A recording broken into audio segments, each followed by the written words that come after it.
Good evening, everyone. Welcome back to another wonderful tasting with the Virtual Tasting Society. I am Vadim Perlovsky, and today we are excited to welcome back two wonderful guys from Doc Swinson's. Joining us today is Steve and Jesse. Steve's one of the founders, and Jesse is the master blender for the brand. They are just coming off a ton of wins, best in show, best in category. You guys are best independent bottler in the US this year, right? Is that what I heard? Yep, Yeah, so we got tons of awards. We're super excited. We have a fantastic group joining us today to try an insane lineup, 8 exploratory casks, essentially 8 cask strength whiskeys. We got a bunch of bourbon, quite a bit of rye. So I hope everybody's ready and has some water to go along with all this. Make sure you pace yourselves. We got a long night ahead of us. I think just about everyone here is in the LA Whiskey and Spirits Guild. The guild's president is David Donahue. David, do you want to say a couple words? Thank you very much, Vadim. Steve and Jesse, thanks for joining us again, and we're looking forward to just trying a few of these. 8, wow! You guys really went all in, Vadim. So thank you for that. Thank you guys for being here with us. I know you are very busy, so we appreciate the opportunity. Thank you for everybody who's here joining with us. Welcome, and this is going to be a great night. Thanks, David. Yeah, we're excited. We're excited to hear about the latest and the greatest of what's going on with you guys. Steve, welcome back. We missed you. It's been a while. Last time was legendary. I'm sure this time is going to be just as great. hopefully not as good. Thank you, man. Thank you. Well, thanks for putting all this together. And I'll like Jesse said, he's got some poor audio, so I'll try to cover, and we'll let him get in when we get to the booze. Those are his babies. It's his imagination that goes behind there. You don't want to hear me spiel about that. We want him. But first and foremost, thank you guys all for showing up. I recognize a lot of you guys from last time, and also when we were down at 7 Grand in LA not too long ago. James, good to see you, man. A couple of you other guys. Chadwick, you made it this time. Stoked. As you said earlier, our biggest fan for the longest time right there. So it's good to see all you guys. Hopefully it doesn't run as late as last time. If any of you all remember that was a little late into the evening. I don't know if we quite have that gusto tonight. But we like you said, we got 8 things to sample here, so we at least got to get through those. For all of you guys that have been following the brand, you kind of see how we're setting this up, where we have the Alter Ego series, the Blender's Cut series, and the Exploratory Cast series. They're all meant to really showcase Jesse Parker and his blending styles and what he considers, and a group of us considers, really good and kind of out of the box whiskey. The Blender's Cut is kind of the base bourbon that goes into, or the base whiskey that goes into any of the finishing casks. We have our core lineup in the Alter Ego, and then the experimental or exploratory casks just come out about three times a year. And that's where Jesse really gets to shine. You guys have 8 of them because you're the only group of this size. And Jesse, tell me if I'm wrong, but you're the only group of this size that's really getting to taste every single one of these that we're doing this round. So we look forward to what you think, and we're really excited about some of these things. Jesse really took it to the next level when it came to the Rise, and with some pretty bold flavor profiles that we've seen a lot of excitement about, and people haven't even tried them yet. So people are kind of itching for it, and consider yourselves lucky as the biggest group that gets to try them. But Jesse, I'll let you kind of step in if we can hear you. Steve, do you mind throwing out the order we're going to go in so we can line these up in front of us? Yes, I'll do that. Let's see. I got it written down so I didn't forget. All right, we're going to go with, how do you have it labeled? Do you have the L'Esprit, which is the cognac finish? Yep, I have it by the finish.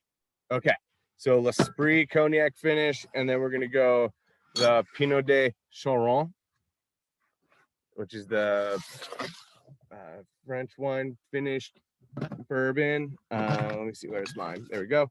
The Moscatel bourbon. Then the port, 20 port. So I am also organizing mine as I go, so I apologize. 20 port, Tres Amigos, which is the rye finished in tequila and rum barrels. Funky Drummer, which is the rye finished in Jamaican barrels. And the Smoke on Water's next, which is the Scotch finished rye. And I apologize, I did skip one. The high proof triple cask is in between the 20 port and the Tres Amigos, the rye finished in tequila and rum. Number 5. That would be number 5. That's a lot of booze you all get to drink. So Start off with half samples, everyone. yeah. Save enough to go back and revisit. Oh, did we lose Jesse again? All right. Let's see. I'll give him a call and see if maybe, I know he said he's trying to sign up on his phone. Let's see if he can get on that. But I guess first of all, how much have you guys seen about this exploratory launch and kind of some of these releases coming out? Not much. And if you don't mind, I don't know if everyone here was here the last time, but if just a little introduction on just the brand and you guys and everything. Yeah, just kind of, if somebody's jumping in for the first time, I want to make sure that they can catch up. No, I apologize. I jumped right into the booze. Gets me No all worries. No, excited. booze is good. Yeah. Just while we're Let's waiting for Jesse to go. come back. Yeah. So yeah, we're Doc Swinson's whiskey. We're out of Washington State, pretty much 10 minutes from Canada, 2 minutes from the sea. So trying to get about as far away from you guys as possible, but still on I-5. So way up there. We are a blending house. So we don't run stills. We're out there sourcing and bringing in whiskeys that we think will fit into the flavor profiles that we're looking for. We got lucky. We started about 6 years ago. The whiskey industry was something different then to what it is today. And we got lucky where we were able to make really good relationships with some of these distilleries and brokers to where we've been able to lock down a great supply of some awesome whiskey. And that's just to start. So when we bring whiskey in, that comes in a truck, we usually have 2 different types of bourbon and 2 different types of rye for our core lineup. 2 different mash bill bourbons, 2 different mash bill ryes. We like to start off trying to make these spirits our own right away by blending those 2 mash bills together of the bourbon and 2 of the rye, obviously separate, but and trying to make them our own from there. And then doing really fun finishes. I think if you guys were all on here when I was explaining, we have the Blender's Cut series, Alter Ego series, and Exploratory Cast series. The 4th one would be a single barrel series. So when a truckload comes in, Jesse will go through and actually taste each and every barrel and get the proofs on them. And he gets to decide which category those all fall under. So while we don't, we're not showing up, the core lineup comes out of Indiana. So MGP, we're not driving out to Indiana to pick all these barrels, but we get to decide which category these go into. Is it going to fit in well with the triple cask bourbon, which has the PX sherry, Oloroso sherry, and cognac? Are those flavor profiles going to work well? Is it going to go better in, maybe the Moscatel barrel, something into the unique exploratory series? Is it going to go better into the base for the Blender's Cut or a single barrel? Is it just that good that we can offer it out as a single barrel? So while we are sourcing, we still have the ability to pick and choose where these all go, which I think is really fun. It's great for Jesse. He gets to really stretch his wings and put some artwork behind it and make these his own. If none of you guys were here last time or know too much about us, our finishing styles have been crafted off of old world blending techniques. The idea is not to reinvent the wheel here and try to find the next poppy thing that we can make so different that makes our brand stand out, but rather take methods that are tried and true through the passing of time, use our ingredients that we have in our hands and make it our own. For instance, let me see if I can turn this around. You can see behind us, you kind of see the start of our Solera. It keeps going way back there, but For our rye, we finish in our Solera pyramids, which is a newer or an old world style of aging sherries. And so we're able to find consistency in this process because it's also called fractional blending, where we're never emptying the barrels. We're only taking about 20% out of each one. And that's what gets blended and bottled. And then we refill each layer down, and it's 3 layers high. So that's kind of how we make our Solera rye, the Solera method. And then, oh, there's Jesse. And then for the triple cask whiskey, it's very much a Scottish style of blending, where we take our base bourbon, 36 and 21% rye mash bill, blend them together, and those rest in each individual finishing cask. PX sherry, Oloroso sherry, and cognac. When we go to do a blend, Jesse will go in and taste them all, decide which ones are ready to go, and blend that together to rest in a cognac foeder for 30 days. That style is very much designed not to be based on time, but rather that flavor profile.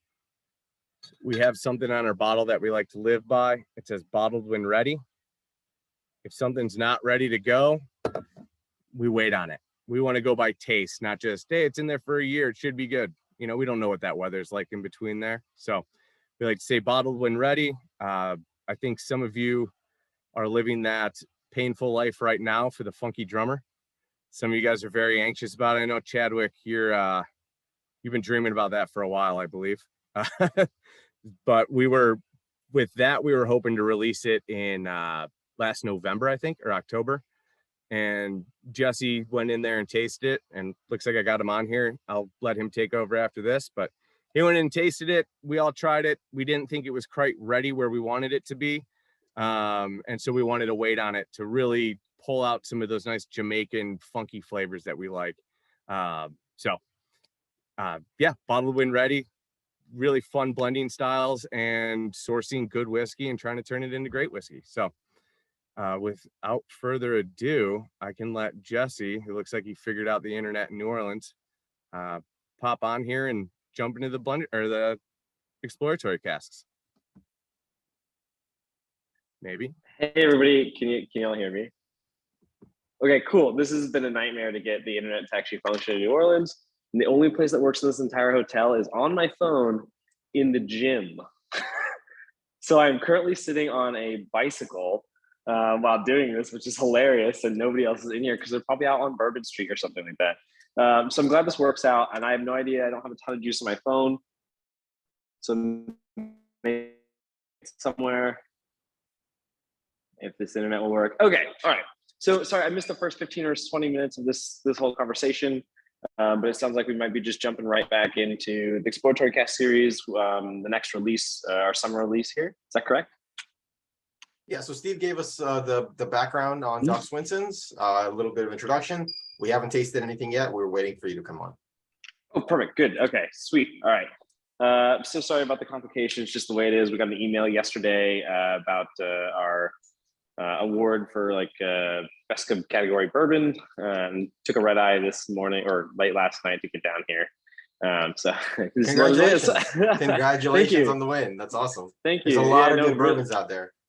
There is, and the lineup was actually pretty small here. At least the ones that got to the top dog category, which is pretty cool. There's a lot of people here that I finally got to meet that I've been like doing podcasts with and Zoom calls with over the last year and a half or so. I finally actually got to meet in person, so that has been absolutely amazing. So if any of you all or maybe are down here, who knows? Maybe I'll see you tomorrow or something on the streets. Is anyone down there? Anyone else out in for tails? No. Not today. That's just me. That's all right. Well, I'm not out there at the moment either. It was a long day. Let me tell you, I can't believe they do 4 days of this. It blows my mind. It's absolutely incredible. And way too many products to try. Okay, so the whole new lineup of exploratory casts are coming out here over the next couple of weeks in varying places across the country, as well as DocSwinsons.com, our online store. Pretty excited about them. Some of them are a little bit far-fetched and out there, but I'm excited to see what many of you think, and I think it just really goes to show you that we're still innovating and creating a lot of things. In fact, we're just starting to scratch that surface, which is even more exciting. So are we doing a tasting order here? Does everybody have the whole lineup? Okay, cool. Very cool. Very So cool. everyone has the lineup, and Steve told us the order is going to be Spirit, Pinot, Moscatel, Tawny, Triple Cask, Tres Amigos, Funky Drummer, and Smoke on Water. Very cool. That's perfect. That's a great way to do it. From like, I'm guessing lightest, sweetest to more funky is essentially the order. Basically, yeah. I figured that was probably the best way to organize that, so you can all get the most amount of flavor characteristics without dominating some of the other ones.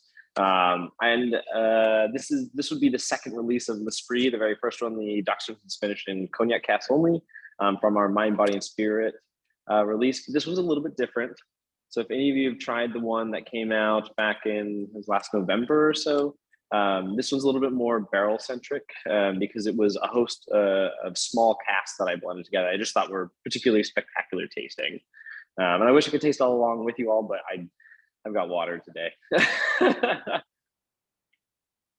Probably not bad after the last time we were here, Jesse. Oh wait, that was me. Never mind.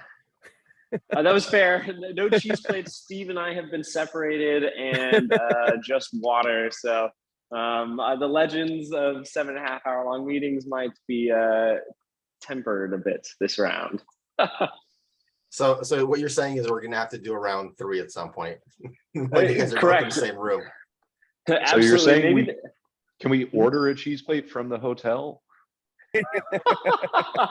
I'm staying at the Saints here in New So Orleans. the answer is So, yes. Make it happen. maybe. I feel like they shut down their kitchen kind of early for this exact reason, to keep all the people out, because right next door is the Ritz, of course, and that's where Tales of Cocktail is. And let me just put it this way: they kind of just let everybody go rabid at the end of it, and they just released the doors open. They said, "Good luck," which was kind of funny. So I haven't quite experienced a tasting competition or anything like that quite to this extent. It's pretty wild, actually. You're staying in a hotel where you're sitting on an exercise bike to get internet access. It's correct. There's New Orleans. nothing.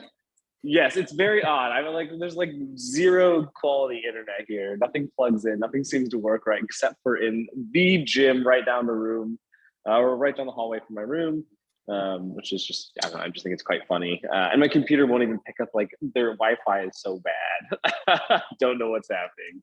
Is anyone here on the call a Peloton trainer? Let's give Jesse a workout. Come on, you got this. Go. I know, right? Pedal up the hill.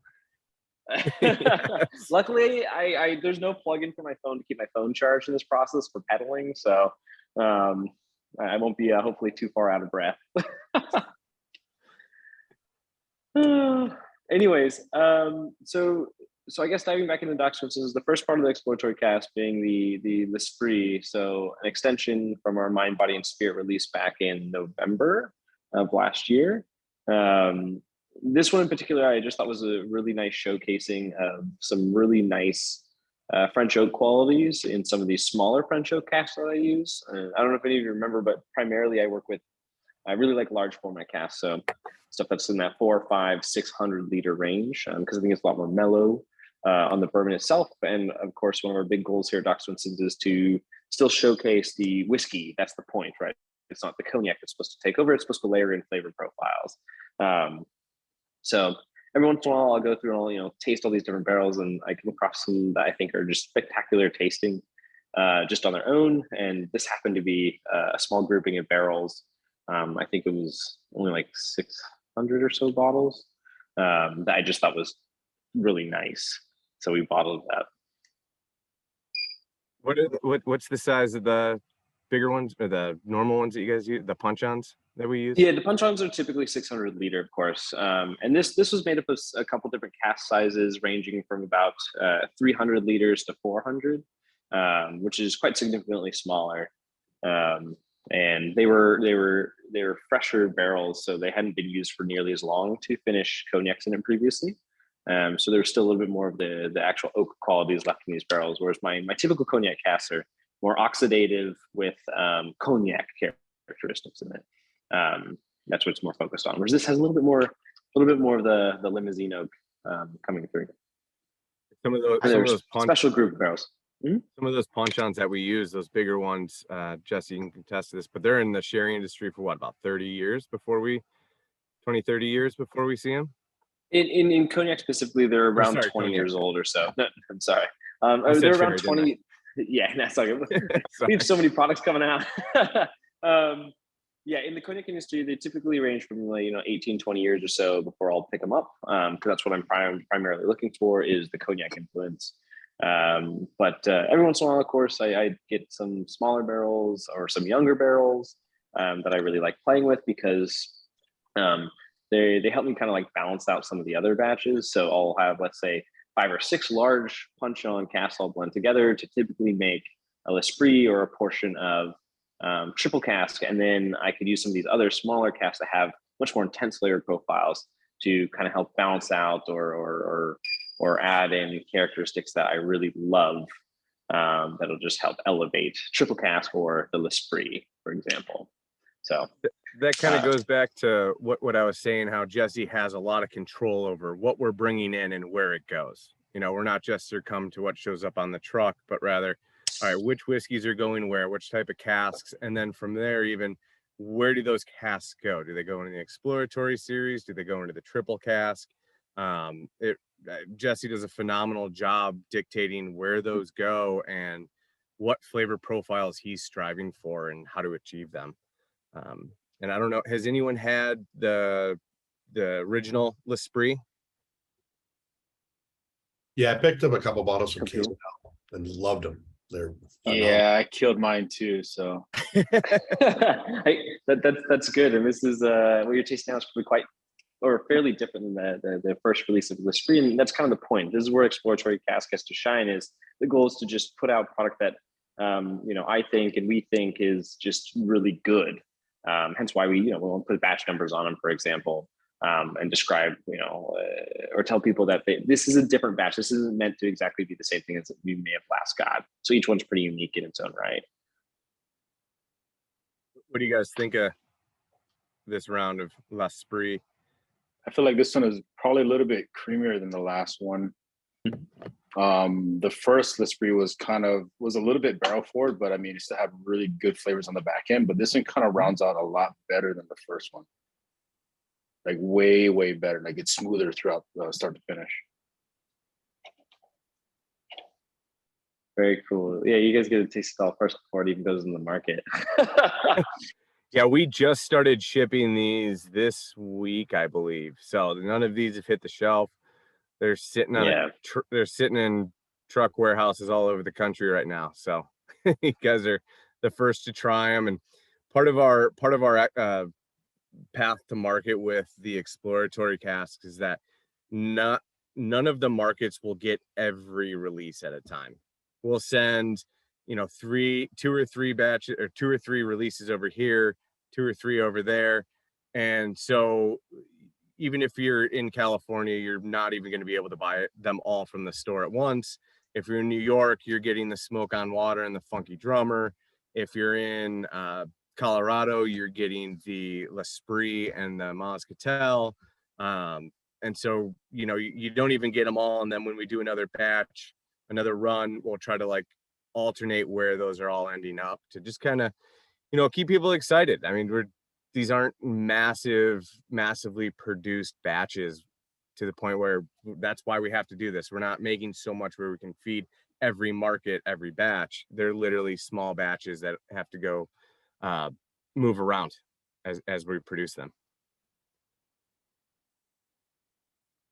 Very cool. Yeah. Is that strategic of what market gets what, or is it just kind of there's a lot of thought that goes into it. Obviously, rum the Funky Drummer ended up in Florida, believe it or not. So we look at things like that, what's pulling through in those markets, what are people looking for, what's buying or selling. So I'm guessing we're getting Tres Amigos for sure. Yes, I believe you guys are. You guys in Texas for sure. Okay. We do get some. Huh? Does it come with tacos? If you drink enough of it, it might seem like it. We need to find a really good collaboration taco truck to do some tokens or coins with. So if you buy the bottle, you get some really epic custom tacos that pair well with Tres Amigos. I got a There you taco go. guy in Colorado, actually. All right, Colorado next time, I guess. Any other thoughts on the L'Esprit? Any other feedback? I think these are all at cast strength, correct, Jesse? Yeah, correct. So everything here is at cast strength. And the reason why the ryes are a little bit lower is because I do a dilution process in order to go through our Solera system, and that was directly pulled from there. So it becomes cast strength again. So that one's a little bit different. Whereas the bourbons are dumped directly from the 5-year cask into a larger batch and then processed into the finishing cask. The ryes go through that same process, with the exception of I do dilute it down to what was traditionally considered like a golden proof in the turn of the century in order to go into our Solera system. And I ended up using that same liquid, that same rye whiskey blend that goes into the Solera in the finishing cask here. So that's why it is a little bit lower proof on average.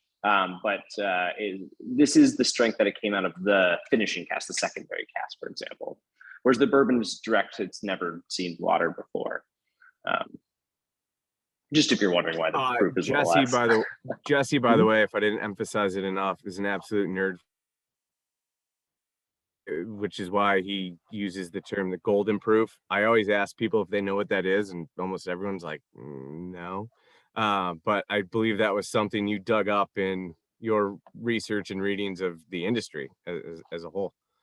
Yeah, there's typically a couple proof points, but really commonly it was 103 proof. I've also come across 107 being really common.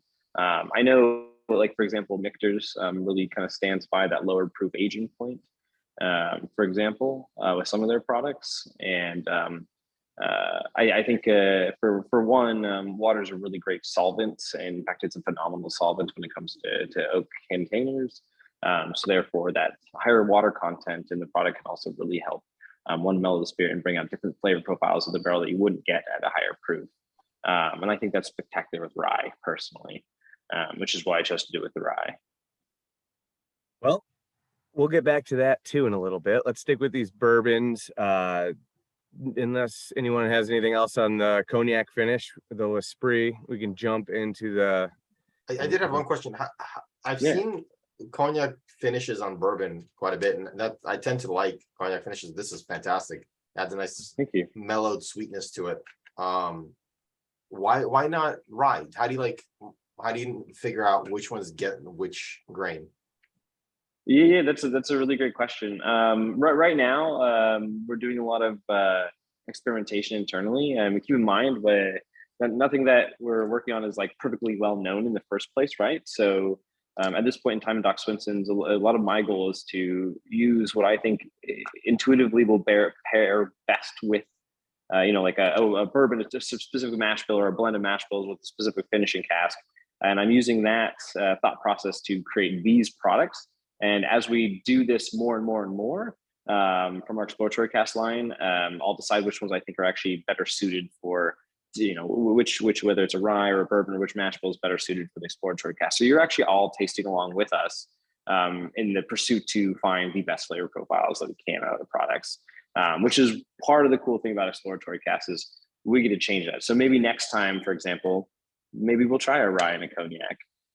Who's to say we aren't already, So the goal, of course, is always to put out really great whiskey, to take what we already start with, a really good whiskey, and then I think put our own spin on it is really what we're trying to do. And in general, I feel like there's a lot of just natural flavor complements that you can just kind of say, okay, this would probably likely be better with bourbon. This would likely be better with rye. And that's where I usually start. And doesn't mean we'll always end there. For example, we could move on to something else, pairing a different whiskey with a different finishing cask. So really, you're part of the experiment. So I hope you enjoy that. And that goes back to how the brand started too. I mean, our first release was 1 barrel, 92.5 proof. Is that right? So something low, and it was just like, let's just get it out there. We're gonna see what people think. Kind of started listening to feedback and looking at more of this industry. And mind you, this was 6 years ago, and Jesse started really tinkering and blending back then and trying to understand what's going to work best with the whiskey that we can find on the market. to the point where we didn't even really sell locally to start. We kind of left our home market before we even really started selling there and went down into Texas and surrounding states to really get some good feedback from what people thought, to the point where we weren't just hearing what our friends and family thought of our great whiskey, even though it might taste like shit. They were just too nice to tell us. So we wanted to kind of go out there and hear some feedback and learn what people were looking for, mesh that with Jesse's knowledge and just imagination for this. And it's kind of paired up really well after these 6 years. And you're going to taste some really fun stuff as we keep going down the line. Okay. Anything else on the cognac or l'Esprit? Just a general question. Are all the finishes a blend of both of the bourbon mash bills? That's actually a really great question. All of the ones you'll be tasting today are correct. All the bourbons and all the ryes are a blend of 2 different mash bills each. And it doesn't mean that all of them in the future will be that way either. Sometimes I choose to age them separately and then blend them later. Sometimes I blend the 2 mash bills together first and then age them in finishing casks. Ultimately, it's kind of whatever I innately feel like is going to be the most exciting that I could possibly produce right after that, based upon what flavor profiles I get out of either the blend, the individuals, and the finishing cask.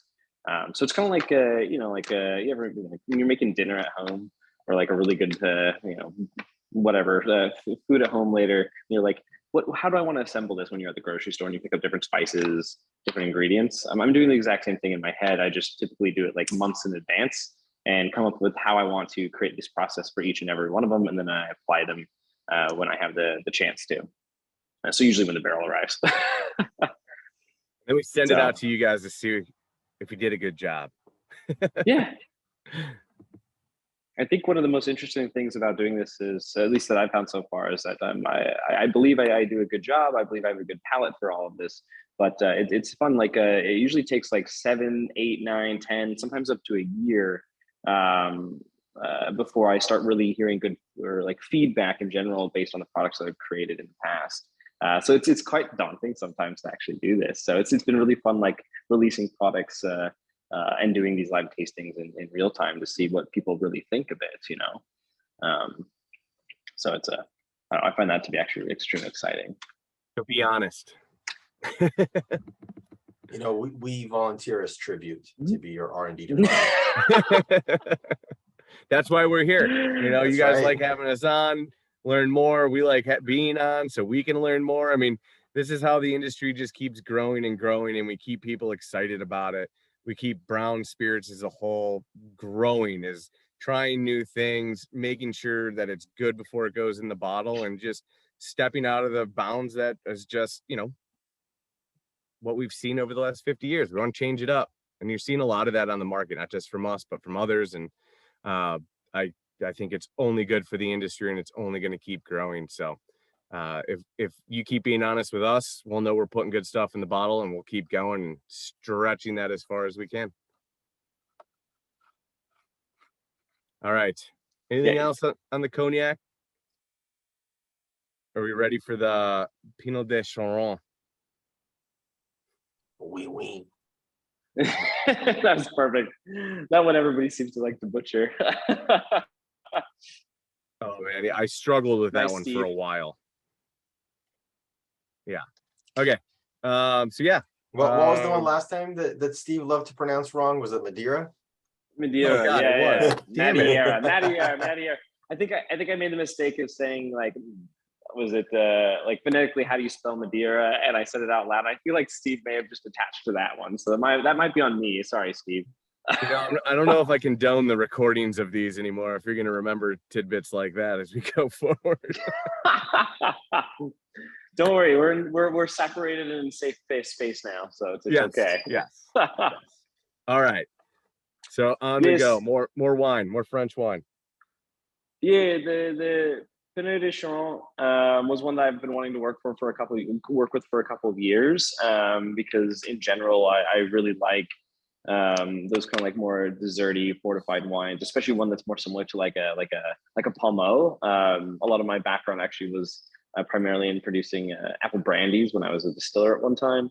And we'd make things like pommes, and I always found them extremely exciting because it reminds me of my childhood. And the Pinot de Charente still really, I think, captures that moment in memory for me. So I'm really excited to put this one out on the market here. And we only did 2 barrels of it, so they were great. They're good sized barrels. They're, I think, 400 liter a piece. So, but still, there's only about 600 or so bottles of this one in existence. And these are all aged from all the bourbons. Off the top of my head, they're generally about 5 to 8 months old in the finishing cast. So they do range, and that once again goes back to show that we're not just pulling them at a specific point in time where we think they're good, but we pull them each barrel individually as we think they're good, and blend those batches together. Jesse, I had a question on your process. Yeah, of course. This is David Donahue. Yes, I'm scrolling through all the. It's probably hard to see on your phone. Yeah, there we go. The question I have: are you guys archiving or creating a library for all your different expressions so that, I mean, geez, you and Steve are just so young. I'm kind of thinking, you know, when you guys are in my age, you're going to have been doing this for a while and probably put out a lot of different expressions. And are you going to be able? Are you kind of thinking like, yeah, let's try how you develop your palate, your process, you know, to see how it may change, how it may not change, how it's going to evolve? Because the one thing about that I'm looking at and enjoy about Doc Swinson is like it's very creative. It kind of follow your own intuition where, you know, that barrel and where that the bourbon or the rye are going to take you. So I would be, you know, really kind of curious to see, you know, what it's going to be like in 20 years. Yeah, no, that's a great question. One, yes, absolutely. One, I take fairly meticulous notes. I mean, down to the temperature of our warehouses, where the barrels come from, how long they've been dry, what the youngest whiskeys are, all the lot codes from everything that goes into it. So there's like several dozen data points that we keep track of as far as that goes. And then it's also, of course, paired with the bottling number, which is also paired with a set of bottles that came with that bottling. So I could look back and say, here's all the data to say, this is what I did as best as possible, right? And not that you can necessarily mimic it or anything like that from there either. You're just getting close because the grand scheme thing of it all is, it is, you know, a lot of different barrels that all got paired together. And of course, different finishing casks. So even if I get one, you know, cognac this time, you know, a set of cognac casks, they're gonna be a little bit different the next time, just depending on what was in them.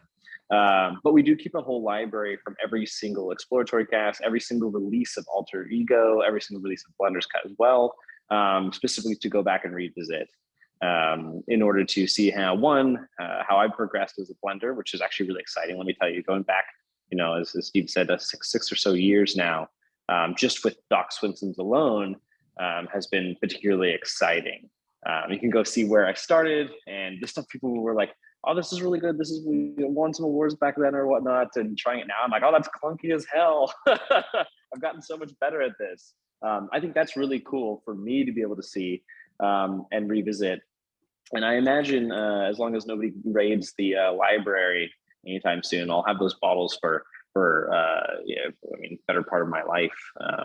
Jesse, Steve Not is to in some interrupt. warehouse room or storage locker. I'm currently in the library, Jesse. Oh, you're in the library. Oh no, is he? Okay, I'm gonna scroll back to that screen. I feel like I'm on a That's goose dangerous. chase here. So this is the original bourbon that we ever did. It was a 10-year MGP barrel. We had quite a few of them, but as you can see, it started as Distiller's Way. That's our company name. Not a really sexy bourbon name. So Raffle. Raffle. what'd you say? Raffle. You need a raffle. Raffle. No, well, we may or may not be putting up a couple of number 6 on our website. Maybe soon. You didn't hear it from me. Didn't hear it from me. Anyway, sorry, Jesse, you can keep going. Or did we? Yeah. Did we lose him? Jesse, you muted yourself by accident. I think. There you Are we go. back? Yeah. You're Back? back. Can you hear me? You're back. Okay, You're cool. back. All right, thank you. The worst millennial ever. I've not figured out how to do all of this. Isn't that terrible? I think I just really wanted to stick with the process that has been around for 400 years. Anyways, where were we again? Okay, so yes, Library, Steve showed you the cataloging. library. We catalog all of these products to try and taste over and over again, and I do revisit them quite often to kind of understand what kind of direction I was going with it, how they've improved, or how I can improve on them from every single batch. The goal ultimately is to make great whiskey, great blends, and improve on them if I can and where I can, and then experiment. He even has a bottle for every single barrel we've ever done. Yeah, that's starting to get into flood the library. I got to figure that one out because that one's getting excessive. It's because we'll have like like podcasts or live tasting stuff like that, and people will always pick up like a single barrel from like their local retailer, and I'm like, oh, I'd like to taste that with them and see what they think about it, So there's like a couple hundred bottles on a couple shelves there, and I got to probably go through them. So maybe we'll raffle off some bottles. Hey, Chadwick, there you go. You're gonna get your dream. Thank you, Jesse.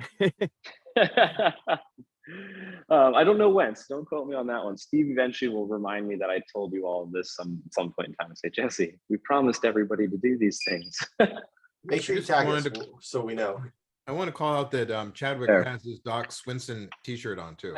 I know that's awesome, Chadwick. Thank you so much for the support. I saw that earlier. I was like, yes. Just waiting on the polo. Oh, you need a polo, dude? I'll get you a polo. Thanks, I'm gonna Steve. grab one Well, right now. Those are kind of new, so. There.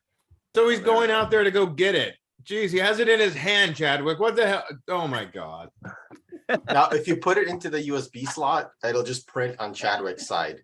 Oh, that's how that works. Yeah, there you go. Just Yeah. insert That's epic. into the floppy disk drive. Remember those Chadwick, did you things? get it? What shirt do you have, Chadwick? Do you have one of the new ones or one of the? Can you turn around? See, I have the Can you do a little twirl for me? Oh, nice. You're getting a t-shirt too now. oh, I got the Solera shirt too. Ha ha ha. Thank you, sir. Indeed. Right. Chadwick's been on loving docs for a long time. If anyone else wants something, just let me know. I'm easily persuaded. No, I'm happy to support the brand. Do you guys have any hooded sweatshirts? Not yet. Yeah. I haven't had enough time to design them yet. All this stuff is done in-house for the record. Don't reinvent the wheel, Jesse. Don't reinvent the wheel. Just take the logo and the branding off of the Preach. t-shirts, put them on the sweatshirt. I'll buy them. Preach, David. Preach. Okay. I'll buy them. You hear that, Jesse? That's what Steve loves this right now because it's one thing that I have a hard time doing is making my life easier. He wants to be an engineer when he grows up and make everything his own by changing a little bit each time he makes something. Which Don't might do be it. the silliest thing ever. But hey, it makes good whiskey, this process. So Focus on that. I'll try and apply it there. So are you saying Jesse is your in-house designer too? On top of everything else? Oh, we designed everything in house. Jesse was the only one that knew how to use Photoshop when we were designing our first label. Turns out that's not how you should design a label, but we didn't know how to not use at all. AI. So You do it in paint, right? Illustrator usually. Entirely on a napkin. It's that's just something I just picked up kind of in college slowly, and that's what we did when we first started. Was all of it's been done on random sketches that have turned into far more than that. So I design it all in house. Wow. So I'm not working on whiskeys. I got to do all the shelf talkers and the shirts and these hats and anyways, we'll slowly maybe move away from that in time. One day. Yeah, When I don't he know if just Steve is mentioned happy this, but we're a with pretty one of small each. company. Yeah. Yeah, it started out. There were just three of us up here when we started, and whiskey wasn't the main feature for what we were trying to do. But because we kept coming across bourbon barrels on the market for a decent price 6 years ago, not today, we were able to bring some in and really experiment on them. Like I said earlier, we're really fortunate to start when we did. Obviously 20 years earlier would have been really nice, but we at least got to see what was out there and watch the market transform into what it is today, all while building really solid relationships with some of these producers and brokers. So yeah, we just brought them in, and it's kind of what Jesse was explaining today. Trying something new, getting something out there, seeing what people think. That's exactly how this whole thing started. Let's get it out there. Let's just see what people think, and we can play with it as we go. I think we have like 38 different variations of our alter ego / flagship series bourbon. The labels? Yeah. Yeah, probably. In fact, I'm going through a whole new like redesign setup. But I have to admit, I keep seeing the chat come up and it's saying that we're already on Funky Drummer. And yes, I realize we're probably really slow on the process here. So wow, people are onto Funky already, huh? yeah, I saw one earlier with the Muscatel. So, and I'm really curious what people think. So, anyways, there's some good skip aheads. Can we refocus a little bit? I think that'd be really cool, actually, because I'm really curious what y'all think about the products. What'd you guys think of the French? Mostly because my phone might die. Yeah, somebody was whiskey dude was comparing your Pinot de Chardon with another Pinot, and he was saying it was the Foregate, I think. Okay. Yeah. Where's he at? Yeah, I think I saw that.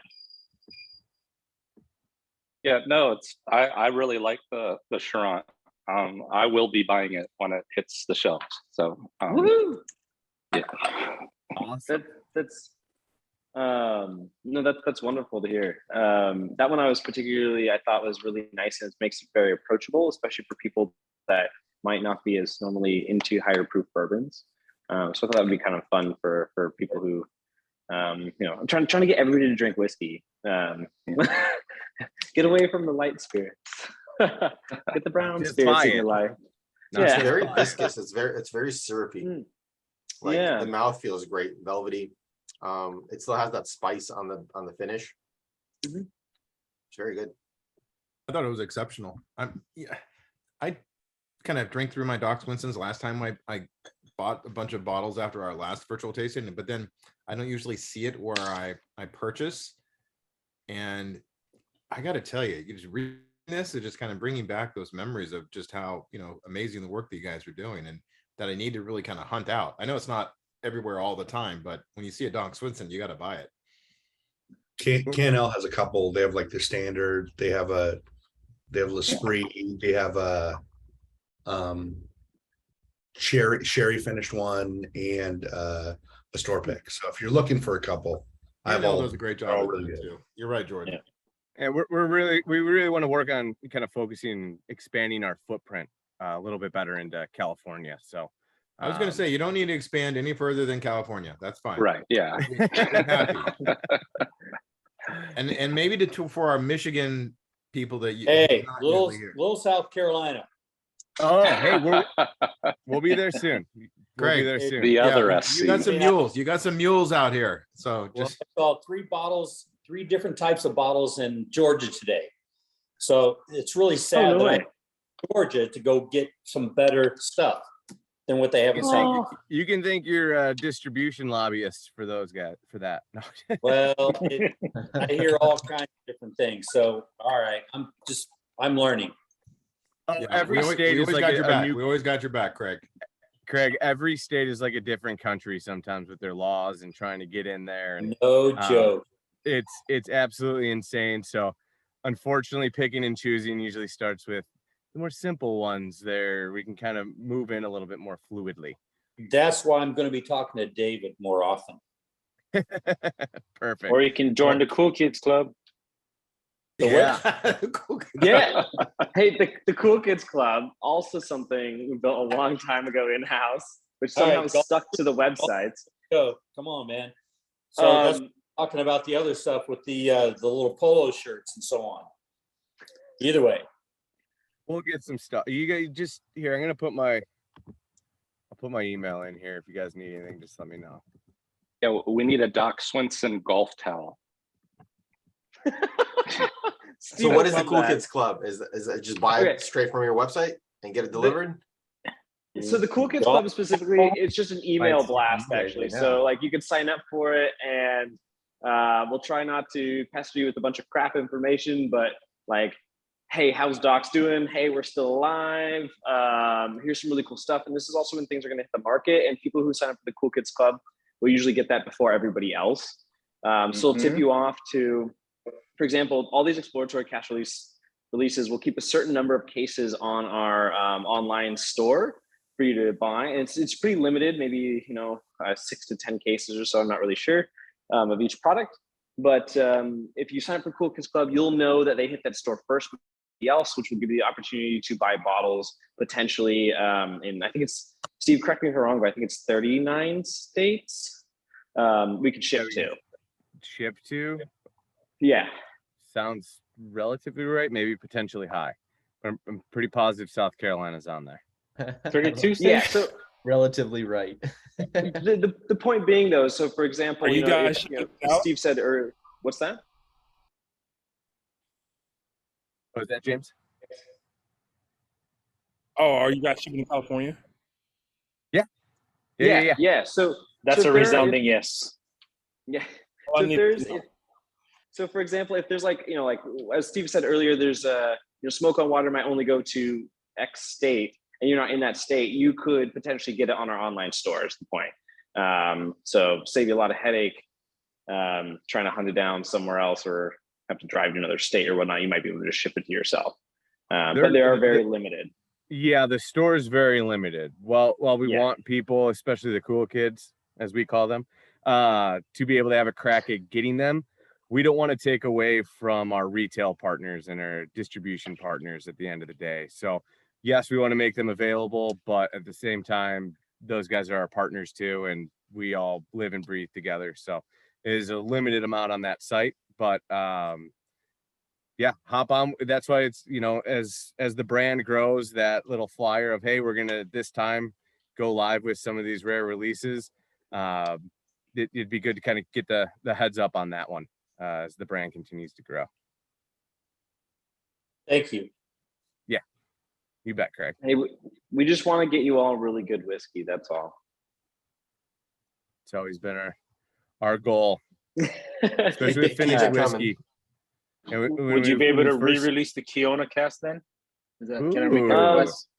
That's a great question. Did you get a bottle, Chadwick? Really quick, did you get a bottle? Yeah, I'm holding on to this one for dear life. Yeah, you should. I mean, we even had to buy our own bottles like in here. I didn't have any even in the library because we ended up just putting them all on the shelves out, and we're like, oh no, we don't have any left over. So we had to go and like buy them from our local retailer just to put in our library, the whiskey library.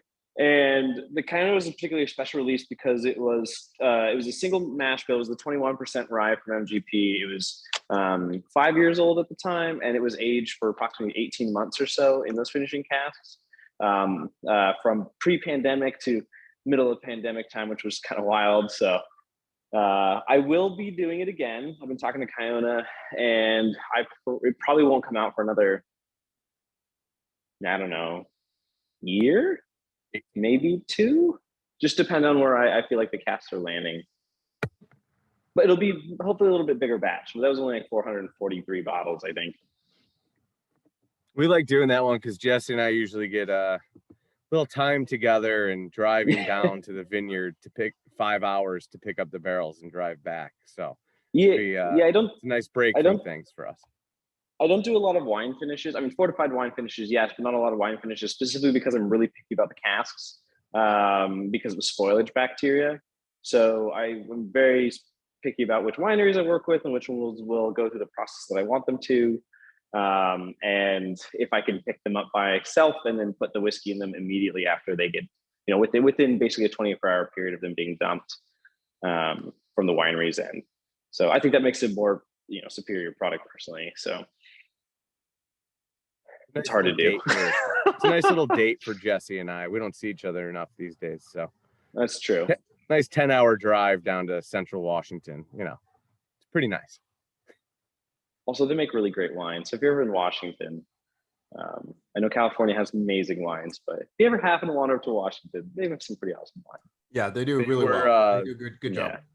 Yeah, and they were the first to plant in the Red Mountain, or I guess now it's in Red Mountain AVA, but they were the first to plant out there. And I think they were told they were a little crazy back in the late 60s, early 70s. They were but just now, like a desert. yeah, now it's blown up. So we got good stuff. Okay. So before everyone finishes everything else, any other feedback on the Pinot de Chiron? Or should we move on to the Muscatel? Muscatel. We're Cool. moving. Sweet. So the Muscatel is actually a Muscatel de Setúbal. It's from Portugal, or it's from Portugal. And it's a little bit more of a kind of a medium sweet product originally. And I found this one be spectacular flavor profiles of like wildflower honey, which I really enjoyed. And this was a particularly limited release and arguably one of my favorites of this batch, of the batch of exploratory casks. And once again, a blend of the 36 and the 21%. So it's our blender's cut blend.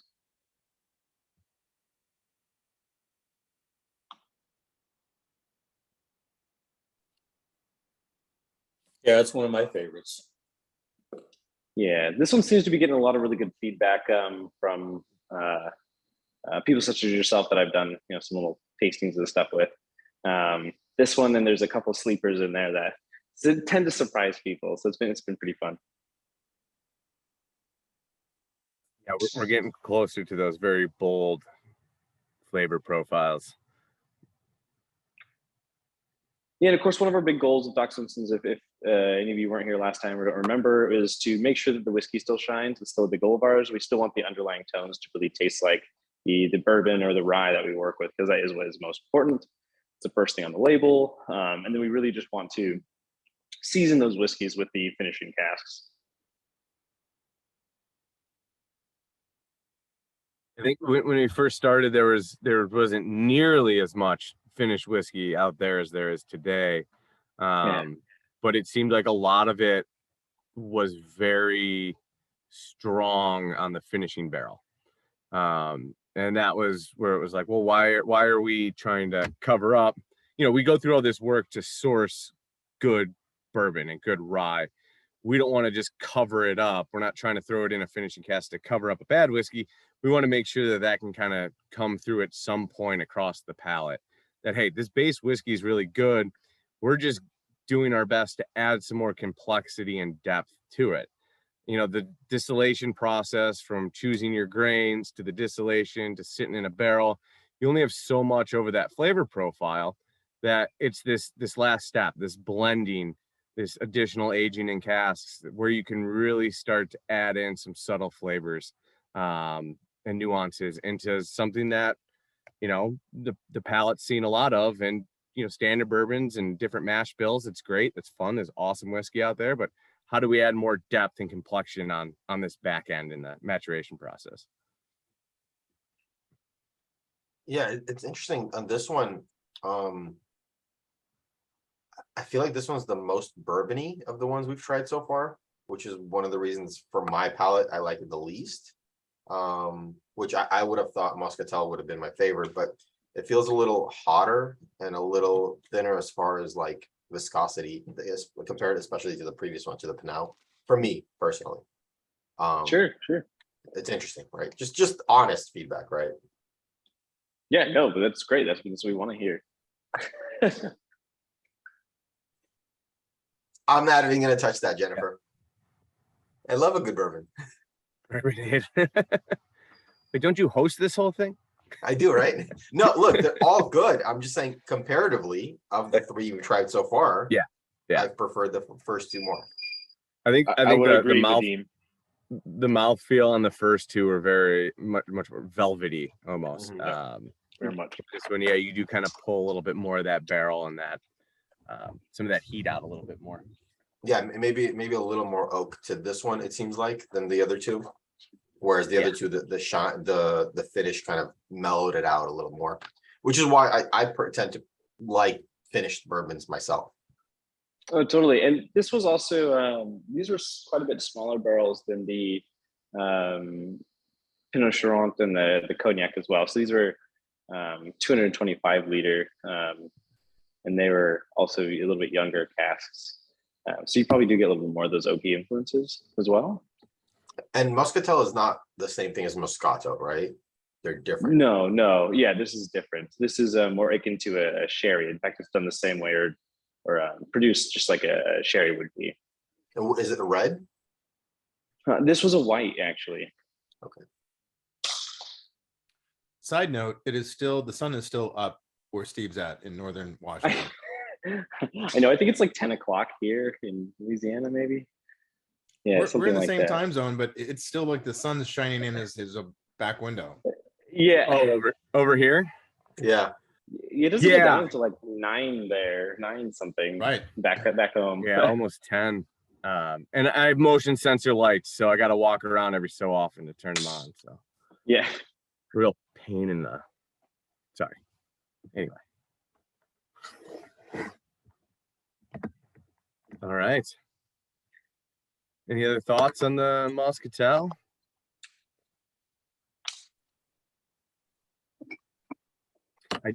Okay. Well, I think at least through the first three, there's something really cool that the brand's kind of putting out there is the fact that so many of the mash bills and that initial blend is the same even before it goes into all these casks, but you still start to see some really cool nuances in each one.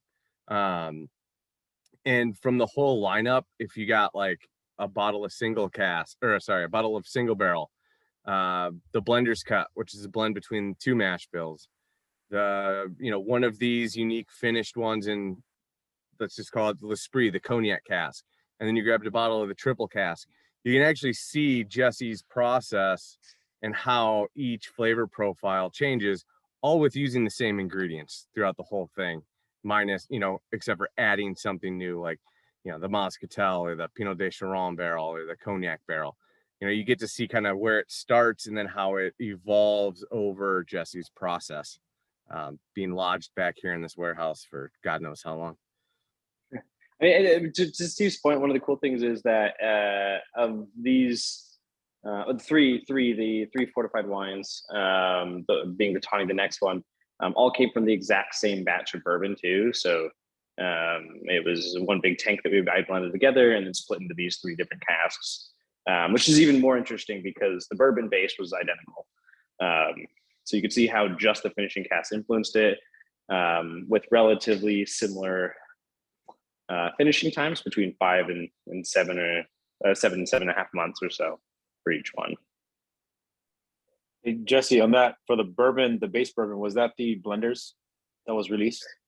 Yeah, correct. This is the Blender's Cut, 3621, the blend of the 2 MGP high rye bourbon mash bills. That is correct. Yeah. So part of the reason why we did this is so you can actually follow along with us how we produce things. So you could buy some single barrel if you're in a place that has it, which yes, California does, absolutely. But many of you are probably quite familiar with already MGP 36 and MGP 3021 or 21%.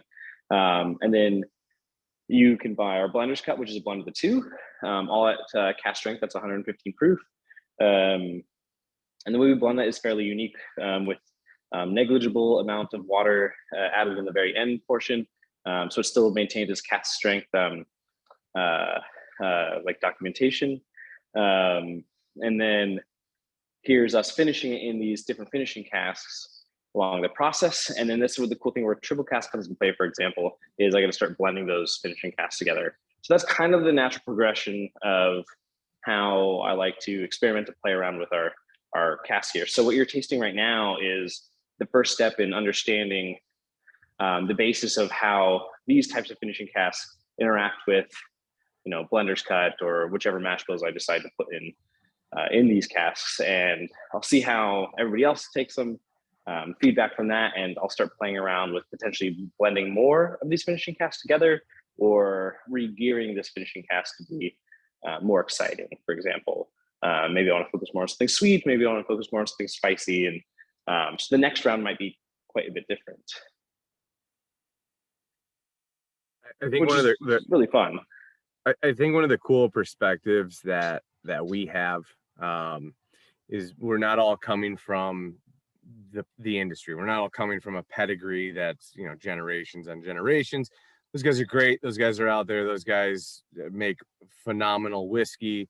They stick to their guns and go. We're kind of coming in trying to put a new idea into things and not doing things because that's the way it's done, but rather, hey, what are people actually looking for? What do people want in the bottle? What do people want in their glass? And how do we get there? And that's never just one thing. Everyone has a different palate. Everyone's looking for something else. We're all tasting the same products, but we all are getting a little bit different feel about this or that. And we want to put something in the bottle for everyone. We want everyone to be able to enjoy what we're putting in there, whether that's all of it, some of it, just one of it, or whatever. We just want to put something in the bottle where people can appreciate it. And I think one of my favorite things for me is our alter ego rye, the Solera Method rye. One of my favorite things whenever I'm doing a tasting with it is when someone comes up to me and says, I fucking hate rye. Like, I do not like rye whiskey. And the guy next to him goes, oh, I love rye whiskey. And I go, great. You both are going to try this and let me know what you think. And they both can agree that it's a good rye whiskey. And the person that doesn't like rye will look at me and be like, well, now I got to rethink this. Now I got to go try more ryes to see. Maybe I just had something in the past, 15 years ago, this industry is not what it is today. And some of the stuff on the market might not be to the standard we see today. That's why we got to be careful about what we put in the bottle. But also, let them reinvest back into the industry to try something new and expand their palate a little bit more. Can I have a follow-up on what you just said, Steve? Yeah. As I think, or as I'm listening to, you guys, you're young, you're innovative, you're making some strides to kind of do some sort of new expressions to kind of get people excited about brown spirits. And well, we don't need to sell anybody here about brown spirits. We're all really excited about it. One of the things with when you were saying what you were just saying, it kind of struck me as, will Doc Swinson's ever have a core lineup that, as an example, Jesse is going to be saying, I want these 3 or 4 SKUs to be as close to what they are each and every time we blend and distribute. And I say that because, as I'm tasting these, these are all, really great expressions. And it goes back to your reference to some of the big boys that they've just found their center lane and they've stayed in it because they're just so freaking massive and been around for decades. The finishing product that you guys are doing is very, I would say, not experimental, but the blending process is very creative, it's very nuanced, and it is experimental. And there's a genius that is in it that brings you to want to try each one. But then, is Doc Swinson ever going to have a core that somebody could always know that they could grab it off the shelf? This is the core, and it's always going to be a Doc Swinson known quantity. So I'll jump in really quick and then I'll let Jesse take over that. But yes, we are developing the core lineup with the 2 series, the Blender's Cut and the Alter Ego series. The idea with that is consistency, yes. Is every batch always going to be the same? Kind of as Jesse talked about earlier. No, there's some little nuances from batch to batch, but it's not massive flavor profile changes. I think one of the coolest things Jesse ever brought up was the Solera and how he created this system for the rye. And once again, I'll let him go into more detail, but that was essentially created for exactly what you're talking about here. And Jesse, go ahead and you can explain that a little bit more. Yeah, we guess just to add to that, absolutely. The core lineup that we have currently, which is Blender's Cut, the bourbon is the one of that right now, soon to be a rye as well, as well as Alter Ego, Triple Cask, and Solera Method, were designed more or less to start focusing and understanding how to create a more consistent product across the board. While Exploratory Cask was really focusing on innovation, finding fun and unique flavor profiles to be able to share with people. So as I learn more and as we are able to process and refine our process, the core lineup should become even more consistent. I mean, ultimately, triple cask, there are nuances, but triple cask overall kind of tastes like triple cask every single time. Granted, some batches might be, you might like a little bit more than other ones. So I think to really just answer that question, the whole goal and that what we're working towards is our core lineup being Alter Ego and Blender's Cut. Those should become more and more consistent as we have more resources to produce them that way. Whereas exploratory cast is going to be, what we find fun and exciting. Right, of course, and I think that that's part of the brand and the development of it. So I think that's really great. And those core are going to be much more widely available, or you're going to have a lot more volume production. In a lot of our markets, again, we're kind of working on California right now to expand that footprint and make those core lineups more readily available for you guys. That's our big push right now, is to make the Alter Ego series of the triple cask and the rye, the Solera rye, along with the Blender's Cut bourbon, which is out. But next month, maybe into September, we'll have the Blender's Cut rye available. And that'll be the final piece to our core lineup. 2 Blender's Cuts, 2 Alter Egos. Those will always be on the shelf. Those will be consistent. Again, we kind of got to work on California a little bit to really get some growth in the footprint to get those readily available for you guys. But back to the Solera, that was created for consistency, and as Jesse describes it, a tap. It's essentially a tap that, because we're cycling it through all these barrels and never emptying them, that is perpetually aging and getting those flavor notes that we're looking for. It's one of the reasons why we went from, the original Alter Ego bourbon was just Oloroso sherry. Well, we love that because it's drier, and that really helped us not overpower the bourbon in the beginning. But adding in those other 2 casks of Pedro Jimenez sherry and cognac, that allows us for pulling in more stock and having more production possibilities, having more product or more finishing casks.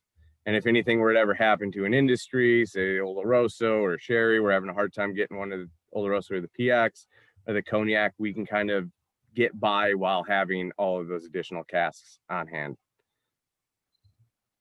So yeah, the goal is consistency and getting it on the shelf so you guys can find it, buy it, enjoy it. Yeah. Great Can I ask question. a question? And I'm sorry if I missed it already. Do you guys have a tasting room on site or a shop on site? That's been a hotly debated topic here. I think all agree that it would be really smart to create a tasting room in our site, but we are in a large industrial park. To be totally honest, it's not the sexiest thing in the world. And since there's only 4 of us in the office that run it, and then we have a couple bottling team, 3. So there's 7 of us in total. We just haven't gotten the the time or gumption, I think, up to figure out how we really want to do a tasting room. But I will say that the paperwork has been submitted to get the licensing to eventually do something like that. And we're thinking of doing maybe more like a soft opening, so it would be by appointment only. But since you all know us, I'm sure it wouldn't be hard to achieve. But we're looking maybe about a year or so down the road. So my daughter, I'm sorry, go ahead. No, I was just going to throw in, when we first opened up, because we don't have stills and we're technically not a craft distillery in the state of Washington, you had to be a craft distiller in order to have a tasting room. So there was a legality in the beginning where we couldn't open up with one. It was actually and now that has since poor changed. Oversight. Yeah. It was like a mistake that happened, and we're like, but these people do it over here, and they're like, well, no, you have to have this. We're like, no, we don't. And it was poor oversight. And we're just now finally dealing with the repercussions, because a tasting room would be probably really smart, even if it was just by appointment only. But we'll see. I think there's still a lot to be discussed to figure out what direction we want to do. Okay, I was asking because the only reason my daughter's in Bellingham, I didn't realize how close you guys were to my daughter. Oh. So Yeah. Does she go to Western or something, or? No, she's working at a wildlife rescue sanctuary in Bellingham. So Very cool. I mean, we all like. Well, I mean, I live in Bellingham, right next to Western and downtown. It's like a 2-minute walk. So yeah, it's like a 15-minute drive to work. We're very close. Okay. Nice. Okay, cool. Yeah. So if you're ever up in the area, Yeah. at least say so. Thanks. All Yeah, right. drop us a line. I left my Yeah. email in there, but drop us a line, and we're, if we got time, we like to show people around. If people are just interested and wanting to learn a little bit more. I know we got a big sign out the other day or a couple months ago, and now we get some people just like, so what is this? You guys got whiskey? It's like, come on back, I'll show you. I got a few minutes. So yeah, it's a lot different than what a lot of people did. Not having the tasting room and then not blowing up our local market. Like I said earlier, we kind of did things very backwards and just wanted to really prove and work on making good whiskey and prove that we have it and not just selling because we know everyone in town and people like us. So we wanted to be about the juice in the bottle at the end of the day. Thank you. Yeah, thank you. It's a good question. We were hearing it more and more actually. So. And we're trying to do it now, but we have one compliance officer and they're due about 3 approvals a day, I heard. So I don't know. Wish us luck. Can we please talk about this tawny cask? Oh, my God. Yeah. Yeah, let's get to this. This is winner. Winner? Yeah. I like it. All right, Jesse, take her away. I mean, I feel like most of y'all probably have tried quite a few different tawny cask finished products, whether it's rye or bourbon. I always feel like there's a lot more rye done in tawny casks or just port casks in general. But I really felt like this one would pull out a lot of really great like red fruit flavors. In particular, like I think when I first started aging, it was like straight up a raspberry jam to me, and it's definitely been a crowd favorite at Doc Swinson's lately. But same thing, it's the 36-21% blender's cut that's been aging for between 5 and a couple of different barrels between 5 and 7.5 months or so, blended together, which has been pretty spectacular. Well, I only did 2 barrels this round, so. 2 barrels, so what is that, 500 bottles? Yeah, we just bottled them last week and I wasn't in the facility, but it was probably 460 bottles, I think it was. Some of the per barrel or total? No, total. Yeah, Jesse, close your eyes and cover your ears. But I grabbed a bottle and opened it for this tasting, and these are usually the last ones that we pull off for samples. And I got 398 right here, so probably not too much higher than that. Yeah, so these were not large barrels at all.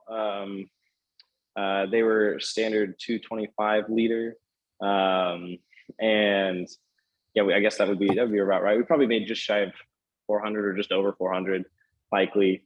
This one, I don't know. What do y'all think? I guess I'm curious what you all think. I know what it tastes like. It's good. Sorry, you don't want to hear what I have to say. Yeah, What do you think of it, Steve? We've been tasting this Tell for us your months. tasting notes.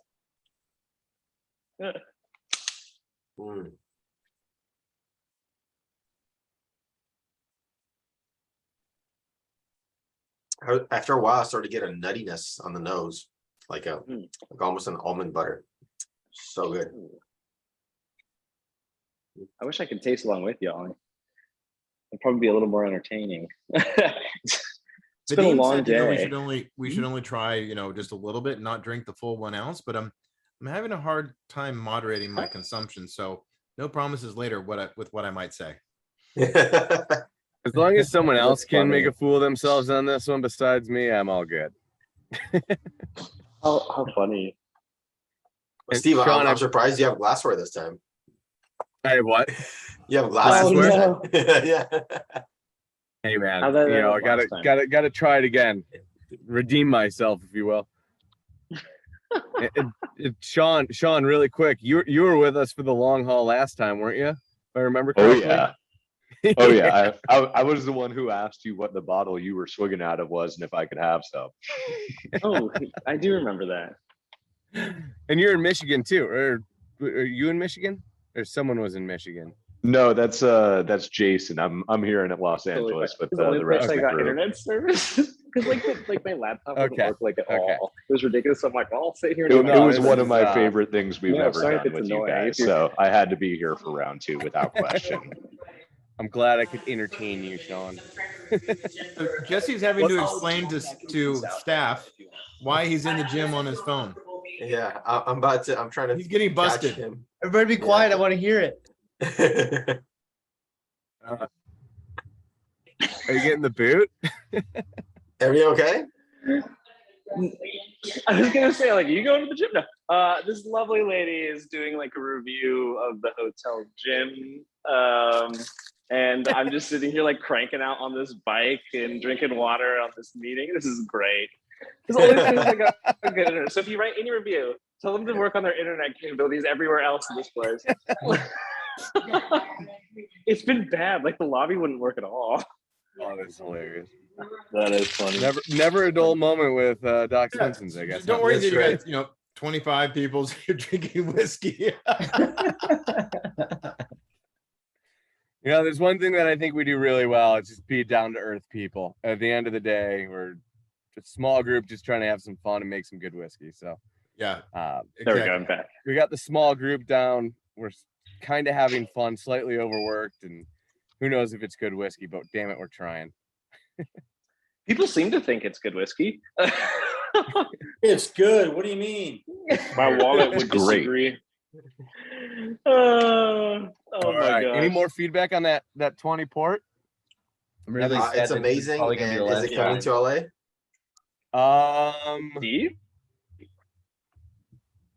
You know what? Let me double check that. I didn't think so, but right as I was about to say it, Probably going to Boston. it's always going to Boston. No, you guys are not getting that.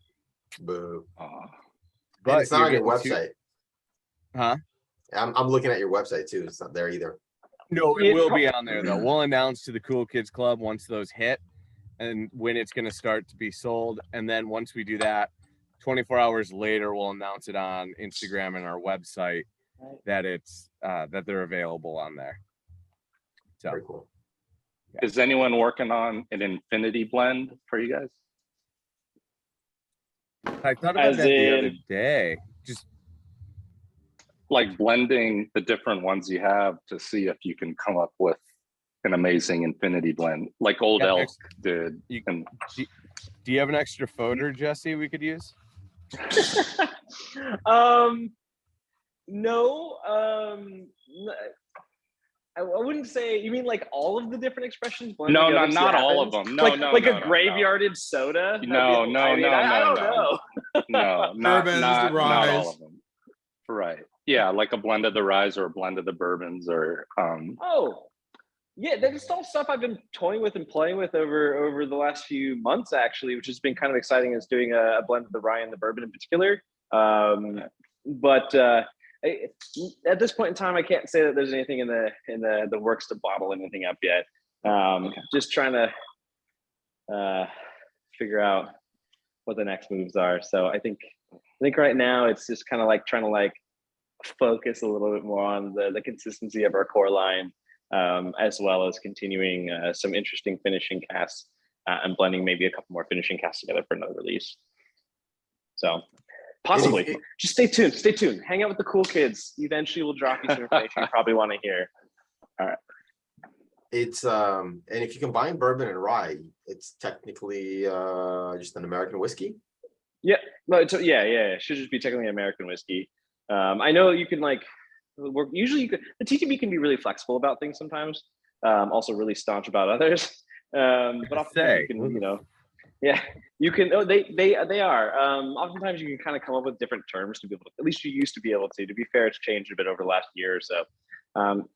You can kind of work on different like terms and profiles for their class and type designation, as long as you have the right TTB agents working with you. You can kind of push it in the direction you want it to be called something. But yeah, ultimately it's an American whiskey. Don't piss them off, Jesse. I've done that once and I will never do that again. Yeah, Sorry. I don't think I've heard people saying that the TTB is known for being flexible. That's a first. You'll be kind of surprised if everybody thinks that they're, telling you that they're just a pain in the butt and they're stuck in something. They have their moments too. And sometimes they are pretty flexible. Just depends on how you set things up in the first place, I've found. But once again, everything's changed over the last year or so it's a little different now. I don't So know. this Tony's amazing. I haven't pushed it. Go ahead, Patrick.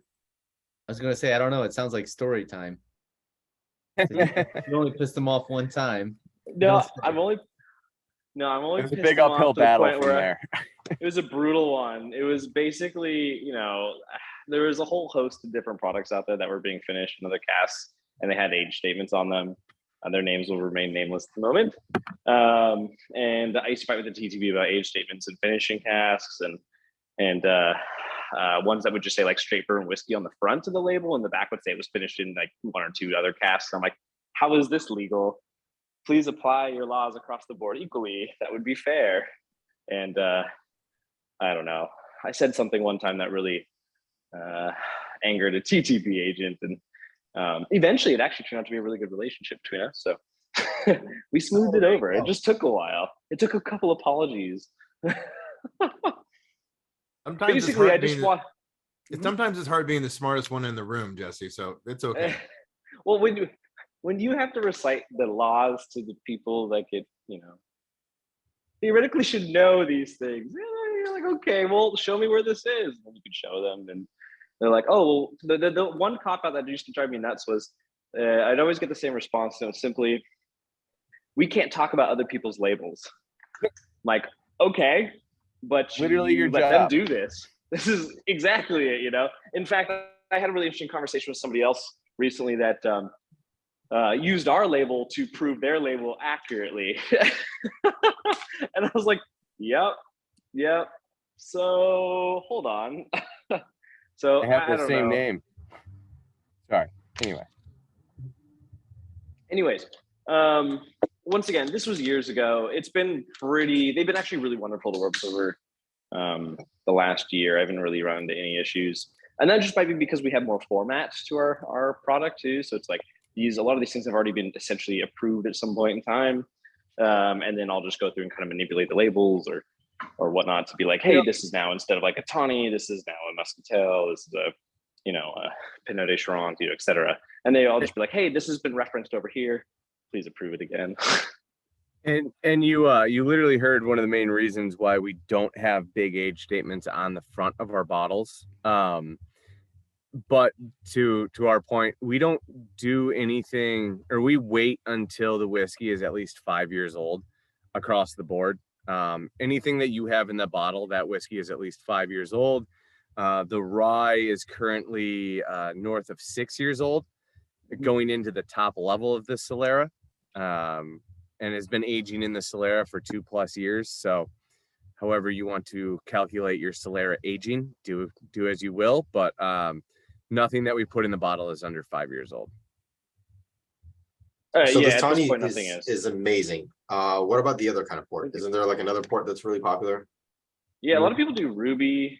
That's really, I've seen that quite often. Do you have any Ruby laying down? I don't at this point in time. No, I mean, a lot of rubies aren't aged in casks anyways. Most of them, or if they are, they're for a very short period of time. A lot of them are just stainless aged. So I don't know. I prefer tawnies. I think they have the depth of character I was looking for to influence our bourbon more. Not saying I won't do a ruby. I'd love to do it in the future. I just wanted to start with something that I think was more akin to the pairing. I think this tawny will go well with the rye. I'd want to try like a finish with both and do them side by side. I don't disagree. A rye would be really wonderful. There's one thing that's been kind of a pain lately, and that's getting really good casks out of Europe. Freight has been a nightmare for any of you that work in overseas anything. I'm sure you're all familiar. The bigger issue is not just even the cost, it's actually just getting a ship to get it over to us. That has been a royal pain, and I don't want our barrels sitting in port for half a year or so, which has been the case for some of the people I'm aware of as well. You'd rather have the port sitting in the barrel for half a year. Yes, correct. Rather than the barrel empty. Yeah, that was good. Opportunity taken. It's funny that, or not funny, but I guess something that Jesse did that was really cool too, with the rye that's finished in rum casks, our everyday Solera, or the everyday core lineup, alter ego rye. What we did was, instead of trying to source rum barrels out of the Caribbean, and well, I don't know if we've all seen rum barrels, or a rum distillery, it's lawless down there. You never really know what you're going to get. So instead of pulling up barrels out of the Caribbean, and like Jesse said, who knows how long they've been dry, who knows what that flavor profile is. What Jesse does is he pulls bulk rum out of Trinidad, Venezuela, St. Croix, Jamaica, and Trinidad. And then when we dump our bourbon barrels, he blends those 4 ryes together and rests them in our old bourbon barrels. For anywhere between 2-4 months. And then you said ryes, you meant rums. Yeah, correct. Rums. Yeah. Rums. Sorry. Yeah, so they go into our ex-bourbons cast for a number of months. Then we pull that out essentially and put the rye on top of that. And that eventually where do we buy your finished rum products? Well, that's a great question. So here's something that's really funny. We've been talking over the last couple of years of bottling up a round of just this rum blend, and I mean, it's incredibly bourbon forward rum, for the record. It is not. If you're a big rum aficionado, you might be like, "What the hell is this?" Because I use it specifically for our Solera system. But there has been talk and some movement on designing a label for maybe a random limited release at some point in time. So once again, the Cool Kids Club. We're trying to make sure we can give all our really good information out through that system. So if you join it, you'll hear a little more about it. Plus, we'll probably get on one of these sweet podcasts or Instagram or whatever this is called, Zooms. I can't keep track anymore. What is this thing? A virtual tasting, Zoom. Jesse. It's a virtual tasting. Virtual tasting. That's the word. Sorry, guys. So at some point in time, I actually was thinking of a name the other day, and I kind of wanted to call it Doc Ronson's, just because Ron. So I don't know. If you all come up with one, maybe we'll slap it on the label. I already got the name. We'll talk about it later. Okay, fair. All right. Okay. Yes, my phone is getting low on the battery, and I don't have a charger, so I'll last as long as possible here. What should we move on to the next one? Yeah. Any other feedback on the port besides? Sounds like everyone fucking loved it. Yeah, I got pretty accurate. Yeah, send it to California. It's What was that, James? I said it's freaking delicious, and I want multiple bottles. Same. And Sean, did I hear send it to California? Yeah, Sean said Yes, sir. get it down here for us, please. Yeah, please. There you go. That was awesome. That was perfect. All three of you at the same time. Steve, listen to the people. Let me write a note. I got this nice little sheet here that shows everything. Let me I like see how that's what I probably can just do. a thing he just pulled off a random pallet in our warehouse. That pallet's gonna be unlabeled now. Well, the three ladies of Amanda can be convincing. And it doesn't have to come to California. It just has to come to us. Yeah, just in California. Oh, okay. You have my address. I can distribute. Don't worry. Perfect. And I sent my email, so if you all have a favorite retailer down there, you let me know, and I'll make sure our distributor gets some stock there. Sounds good. Both Darby's and Taylor, South Carolina. Okay. Perfect. All right, there we go. We already have one picked out. Perfect. South Carolina, is that the road name or? Darby's has about 4 different places in 2 different states, North and South Carolina. Well, we are looking at North Carolina, so. Motion sensor. You got to run around. All right, I got notes. I got notes, people. I got notes. Awesome. Triple cask is fantastic. Yeah. And I'm not just saying that because that's my 5th sample. It's better than I remember it being. Right? Hey, Steve, make sure you put my name in there on the Darbies. Greg, what's your last? Oh, that's your last name right there.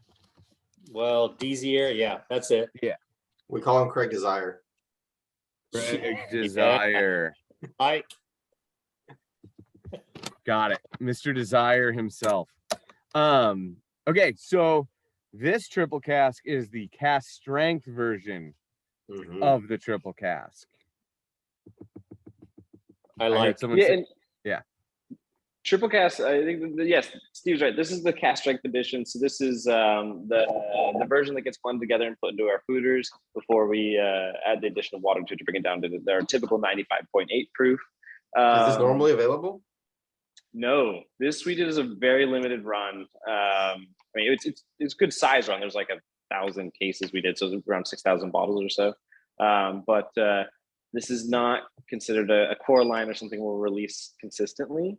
And this was really spectacular because I ended up starting to age a ton of cognac, finish, Pedro Jimenez, and Oloroso. So these all got to sit in the barrel for almost a year. So the finish on this is just, I think it's anywhere from the youngest it was 11 months for like 90% of it. What's that? I think you had 11 months and 1 day on there. Yeah, something like that. And then some of it is over a year as well by a few days, and then a little bit of it in there is also upwards of 2 years finishing cask. So once again, nothing's like set at specific time frames. It's based upon what flavors do I have available to me to make the best possible batch I can. So. And so the triple casks are just classic bourbon cask and then finished in sherry cask and finished in cognac cask, right? Yeah, so triple cask is the way the process goes is classic bourbon barrels, 5-year-old that is then blended, or 2 mash bills blended together, and they get separated. That blend gets separated into cognac, Pedro Jimenez, and Oloroso casks, and then I blend those 3 casks together. So it's not actually. I realize that a lot of people think that we take it and put it in like cognac, then we take it out of the cognac and put it in Pedro Jimenez and then the Oloroso, or to whichever order they want to think. I actually don't do it that way. That is, I think, leaving too much to chance. Well, yeah, it's a marriage. It's a marriage of 3 different finishes. Correct. Yes, and then in the fooder. So there's a couple different ways you can look at it. It's the 3 different types of finishing casks. The fact that it's in new oak versus finish oak versus the fooder itself, that's 3 casks. We named it triple cask. What's a fooder? Appropriate. A fooder is just a really big barrel. These ones in particular are, Steve could probably show you. I'm going. Fooders are roughly 30 hectoliters. So you could park a small vintage Mini Cooper in them, basically. The point is they're oxidative casks, and that is going to help really allow the 3 different ones marry together. So those are the triple cask fooders right there. In fact, that's a great shot. So that's really awesome. So those are fooder. People say it differently. Fooder. Are they full? These were actually. Those ones are full. Yes. Well, not quite full. I think they're slightly below the tap there at the moment. For the next round that will be coming out. So they'll sit in there for, a few weeks, a few months. It just depends on kind of when our bottling is ready. So that's where they get to sit and marry before bottling, which really helps round out the spirit. So the next batch is currently in there. We just put it in this week, actually. Those are baby barrels. Kind of, those are just baby barrels from a cidery that I give barrels to all the time, and he gives me really great, they're all like fortified cider little baby barrels, and I fill them up with bourbons and play around with those flavor profiles from time to time. I've never released anything out of those though, so maybe one day we'll do a limited batch. So where and when was the cask strength triple cask released? So it's coming out with the rest of the exploratory casks as well. So I don't think any of it has hit the market yet. And no, none of these are on the market yet. Yeah. And there's once again, there's 1,000 cases of this versus, 20, 30 40 cases of the other ones, or so. So, yeah, Foeder, Foeder. Yeah, they're cool. And they're huge. Some of them get really massive, for the record, like absolutely giant. I think one of the largest in the world was like something like 1 million liters, which is nuts. It's on display in France. And those were ex-cognac Foeders. So those held cognac for about 20 something years. They don't impart almost any cognac because I use them so much, but they do have a pretty unique history behind them. So I heard some people say, or maybe compare it to the, the everyday alter ego or triple cask, the 95.8. Does anyone have any of that at home to kind of taste side by side? Are you guys doing that right now? So what would also Greg, be really I'm fun sorry, is, man. Let me work on it. I'll go grab one. Get to South Carolina. The really fun thing to do is I imagine most of you probably have one of the older triple casks when we first probably released, or closer to when we first released it. So the Foeders that you just saw that have liquid in them now, the next batch of triple cask is the other half to that one that you're tasting out high proof. So I split the batch in half. I turned half of it into high proof triple cask. The other half is going to be released at the standard 95.8. And that would be truly the one to try side by side to see how they're different, because it is the exact same blend. And I'm not exactly sure off the top of my head which batch number that's going to be, but I imagine it'll be like batch 22 dash, I think it's 001 actually, or is it 002? 20001. Right there, 20001. Okay, then the next one might be 2002. We'll have to post something about that. Chadwick, you so have Steve, take a note. Yeah, Chadwick, you have like the first batch.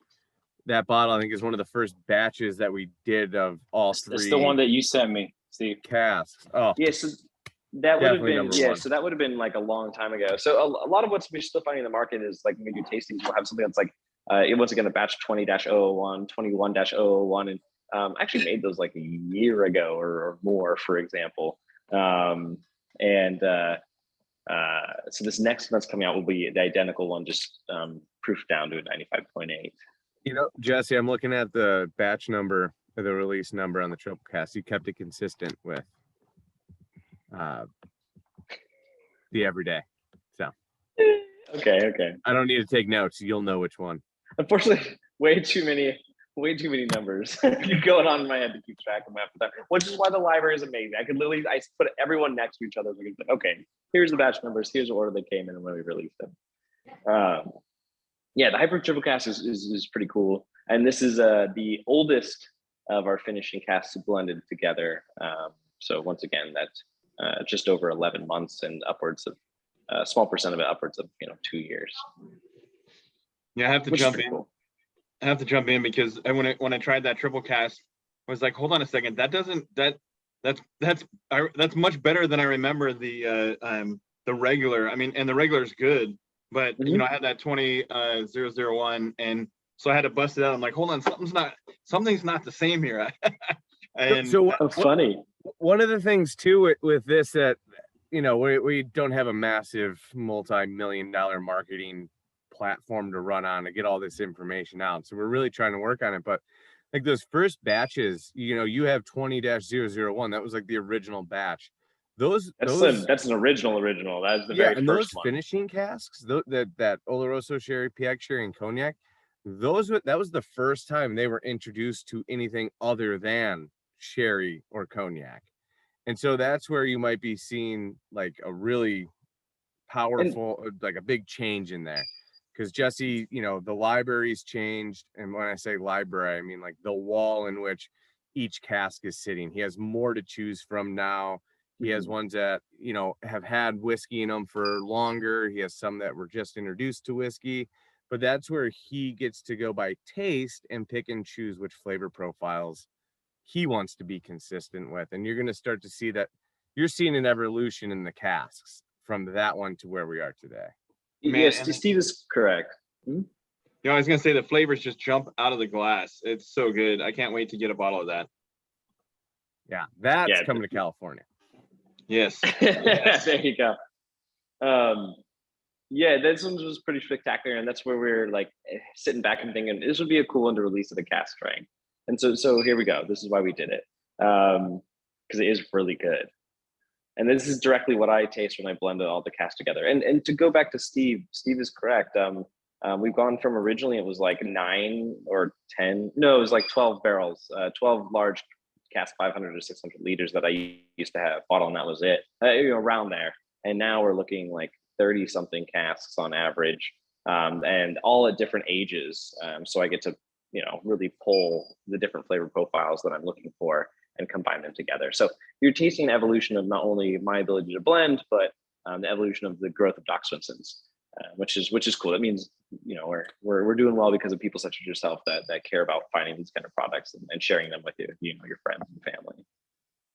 That's really like people. Oh, go ahead, Jordan. I was going to say not blown smoke, but the triple cask, which I don't remember if it was, this is our third tasting with you guys, I thought, right? But regardless, second. So I had it the first time. It's on special now at K&L, $20 off, which is why I picked up 3 more bottles. Whoa. It's one of my top 5 favorite bottles from these virtual tastings last year. And I always tell people, you look for something, because it's kind of what you guys are going for, because it's bourbon. There's no question. It's not bourbon. Like if you want to taste a bourbon, it's it. But it's different and unique enough that it's different enough that you're going to dig it. And so, yeah, I'm really into it. And it's $42 at K&L. So wow, I'd pick it up. I picked up 3. Pick it up if you could. First of all, thank you for saying so. That's really awesome. It's always good to hear that, that this makes it into somebody's like top something or other, like, hey, this is my go-to or my weekly or whatever it might be. That always makes me really happy too, because that helps support our brand so we can continue to grow and make cool products and improve what we're making. And that is the goal. And I think the proof is right there in the whiskey itself, right? I mean, you're all literally affirming it with this exact virtual tasting. Got the word right this time. Yeah, Jordan's promoting, man. He hit me up. He said he got the L'Esprit, the cognac finish cask strength. He's like, you got to get this, man. And so I got it, and it's fantastic. Yeah, I brought that with me to. I took a family vacation to Santa Barbara in spring break and killed a bottle in 3 days. It was. So I have 2 more. It's a great bottle. Deal. Hearing people buy our whiskey is great. We love to hear it, but hearing people that buy it and drink it, that's why we make this. We make it to get open. We make it to get drank. Holding on to a bottle is great, especially being able to compare it to the next batches. Like that's super cool because now you get to see that evolution. But I just love people are cracking bottles and drinking them. Way to go, Jordan. I love it. Yeah. Thank you, Jordan. For All sure. Right. Jesse, how much battery life do you have on your phone? Just a couple percent. Okay, so if we're about to get into the fun stuff here. I know the really fun stuff. I know. Yeah. If we could, I guess we could probably run through a little bit of it a little bit quickly, I guess, and then you guys can Jesse, keep going. You tell us what you want to do. We'll go. Okay, cool. All right. You tell us. So just because I do want to hear some feedback and I want y'all to try the product and ask some questions about it if you'd like to, while I'm still here. We can always pick this up another time, of course. But so the next one's going to be the Tres Amigos, correct? Yep. Yes. Okay, Tres Amigos. Tres Amigos was totally pulled out of the hat. It was really exciting. It actually was born because I had extra Solera Method rye, so the Alter Ego Solera Method rye. I had some left over from a bottling because we ran out of labels due to a printer issue, and I had about 100 gallons sitting in a tank, and I happen to have some ex Añejo tequila casks sitting in the warehouse, just 2 of them, that were left over from another thing I was working on, and I thought that would be a unique pairing because they already kind of exude some similar flavor characteristics, and you can get some of those really nice caramely peppery notes with some of those more vegetal flavors that will, I think, bounce off the Solera Method. Oh, there goes my phone, maybe. Oh, okay. It's telling me I've got only 10%, which is nothing on my phone for the record. Good, you're good. You're good. No, it means it probably won't last particularly long. Anyways, I thought that would be a really unique pairing, and anyway, so I put the Solera method in these añejo tequila casks, and these were specifically añejo tequila finishing casks. So they actually never you were from like bourbon or another spirit beforehand. So they were brand new casks when the tequila went into them. They were great barrels. They're ISC barrels, which some of you might be really into. And I thought this was a particularly fun and exciting expression that is like, this is one of the sleepers that I was talking about earlier. My favorite. In my opinion. Yeah, it's something totally out there that I haven't seen anybody else really do, let alone doing tequila cast finishes. I think are pretty rare at best. And I mean, these are three quintessentially, North American spirits right here, all paired together. I think done fairly well, if I could say. With a little ode to Steve Martin, and Chevy Chase, and the name. Sometimes we like giving our products names because I think it's kind of funny, and they seem to be fitting well. And this one did this one was named from our CFO named it Tres Amigos, and from of course the movie. Yeah. From what? I don't know, 2098? The last line. Oh, no, that's not it. Yeah, anyway. Three Amigos from the 80s, dude. Is it really? Oh, my gosh. I remember watching as a kid, but, I was born in the 90s, so. There's an infamy line in here somewhere. I just can't read. Anyways, this one I thought was particularly fun and a funky, subtle sleeper that I'm really excited to do more of at some point in time in the future. But it might be, once again, a little different because I have had the hardest time getting these casks again from that producer. What producer? I can't tell you. I'm so sorry. Okay, that's all right. I wish. I love it. So it's my favorite so far. Nice. One of the cool things about Doc Swinson's growing is it gives us a little bit more clout to be able to go to these people and say, hey, can we put your name on it? I've already asked that in the first place as often as I possibly can. But usually the answer is no. Especially the last one I think here on the docket. That one I really tried getting the name on it because we work with them in a couple other ways. And they're like, no. But they were very kind about it. I would say it was like the most calm, like pleasant letdown ever. Know that feeling. Yep. That last one being the a peated quarter cask. There's not that many peated quarter casks out there. There's why they are. Oh no, that's a really hard one to guess. Yeah, y'all could, I'm sure, guess that one right off the bat. We didn't tell you though. Yep. No. This Tres Amigos is really funky on the nose. It's really maybe it's me thinking that it's got agave nose, but I can kind of smell the agave in the nose. Yeah. Oh, definitely. Definitely. I 100% agree with you. This one to me is you absolutely smell the agave, and as well as kind of like that classic tequila peppery note in the backdrop. Yeah, it's pretty subtle. I was gonna say that the finish is very much like a tequila peppery note. You still get the floral rye, the floral aspect that I love in a good young rye, but you get that tequila finish. It's really interesting. I dig it, man. There's so much complexity, so much going on. You get like vanilla caramel, you get the like vegetable notes, and then the peppery, across the board. It's very interesting. And then the next question is it impossible to get? Yep. Yeah, probably. Impossible. Great question. Not if you're on the cool kids club. Cool kids club. We're just Everyone gonna keep join the driving cool at kids club. Be a cool kid. You don't want to not be a cool kid. We're gonna keep driving that one home. Not cool though. I don't even know if I'm signed up for it, to be honest. Mike created it. You guys ever been to Arizona? Nose, Jennifer, the vegetal nose I think is really pleasant on it too. I find that to be really quite unique and nice. Yeah, it's a different one. It's funky. It's out there. It was 2 barrels. That's all I did. And it's 2 barrels. It was actually fairly well balanced. A barrel of rum and a barrel of tequila. No, sorry, two barrels of two finishing tequila barrels. That's all it was. So it is Solera method that's been put in these añejo tequila casks, and that's it. Just 2 barrels. That's all I made. If you guys know anyone in Arizona, Colorado, Kansas, or Texas, let them be on the lookout for Tres Amigos. Or online.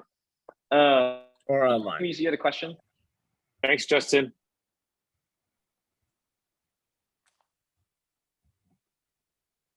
What was that, Jesse? I think there was a question that was being asked right before you said that. Where does the rum come in or something like that? Was that? Yeah, so those 2 tequila barrels. Yeah, so it is Solera method, alter ego Solera method, rye finished in rum cask that I then finished in tequila cask sometimes. Does that make sense? Yes. So yeah, if you tried the green label, so that's already the rye finished in rum, and then I finished it in tequila cask. This is where I actually layered on top of it, versus like splitting them up like I usually do. Correct. Yeah, this one's a double finish. Correct. Okay. The first time I've really done a double finish actually. And did you say how long you finished in this? Yeah, so these were, gosh, I'm trying to think. I'm confusing with the different ones sometimes in my head. This one was 4, 5, 6. I think this was also 7 months. What was the question, Jesse? Sorry, I had to get up and. How long was this one finished in the cask for? I'm pretty sure it was 7 months and like 16 days. But I did all these at like the same time, so I'm like crossing all of the notes in my head right now. This is why I write things down. In the barrel, minimum fuss, Solera for a year, and then 7 months and 30 days. 30 days. Okay. Yeah. Couldn't even round up to 8 months on the añejo tequila. You get 30 days. I'll give you the exact days, okay? To the T. If you're not giving us minutes, you're really not giving us enough detail. You know what? I've clearly failed in good this feedback. process. That's good feedback, Jesse. Take notes. You know what? Steve has always wanted me to like publish the humidity and temperature data, and we can. I just have it's way. We're too going much to. work We're right going to one day. There's a really unique thing that we humidity have. And temperature of our warehouse where these barrels were sitting during the time they were finishing. Oh, and the pressure. Sorry, we can also. There's do that a as well. really interesting thing that we have going on up here, with where we're located. 10 minutes from Canada, 2 minutes from the sea. We don't have massive temperature change. You know, we're mild winters, mild summers. Right now it's hot, but you only have, a couple weeks of that at best. Not enough to really do what like Southern Indiana and Kentucky and Tennessee can do, where you have big swings in temperature. You need that to have that liquid really go into the oak, come out of the oak. It's going in, it's going out. That's how you get those flavor profiles that you really want in your bourbon or your whiskey. Well, up here, we don't have that. It's one of the reasons why you don't see many distilleries up here resting barrels, because it doesn't in and out of the wood. It doesn't get those rich notes that you're looking for. But since we're sourcing and we're bringing in barrels at around 4 years old, and it's sitting here for a couple seasons, and then we're doing blending, you're really seeing these whiskeys mellow out. You're seeing some of those corners kind of soften a little bit, get a little bit more rounded, not so rigid. And we're literally the only place in the United States that has that type of climate that's similar to Scotland. 2 points on that. A, when was the last time you drank a 4-year-old Scotch? I'm not going to see any hands go up on that one. And B, do you guys know Woodinville whiskey? Yeah. So Woodinville whiskey is distilled 60 miles south of us. More than that. 70 miles south of us. And they're not even in this extreme of the mild climate of us, but they distill down there. They built their rick house on the opposite side of the mountains in central/eastern Washington, where you get that temperature change so that their barrels can mature a bit quicker. So we're kind of in a really cool spot here.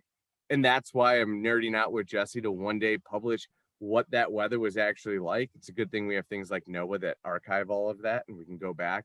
And Jesse's a goddamn scientist when it comes to this whole thing. So his note taking and the archives of meteorologists, I think one day we're going to really be able to see, how these things affected. And as we repeat some of these exploratory casts, see what that weather profile is like and how the flavor profile is affected. So anyway, yes, very excited about it. Thank you, Jesse, for letting everyone know.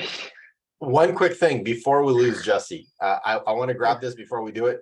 Can I get everyone to jump on camera? I know we have 2 more bottles. I'm not kicking anyone out, but I just realized that if we lose Jesse, we lose half of the Doc Swinson's team. So I want to get a screen. I want to get a quick toast. Raise the glass. Everyone smile. That's right, Brian. Smile. Kelly, be happy to be here. That's right. Everyone smile. David, hop on camera. You're already smiling in your photo. Thank you so much for being here, spending this evening with us. Cheers to you. Cheers to everyone. Look right at your lens and smile. Got her. Thank you. Beautiful. Nicely done. Thank you. Or you print that, call my agent, just make sure everything's good.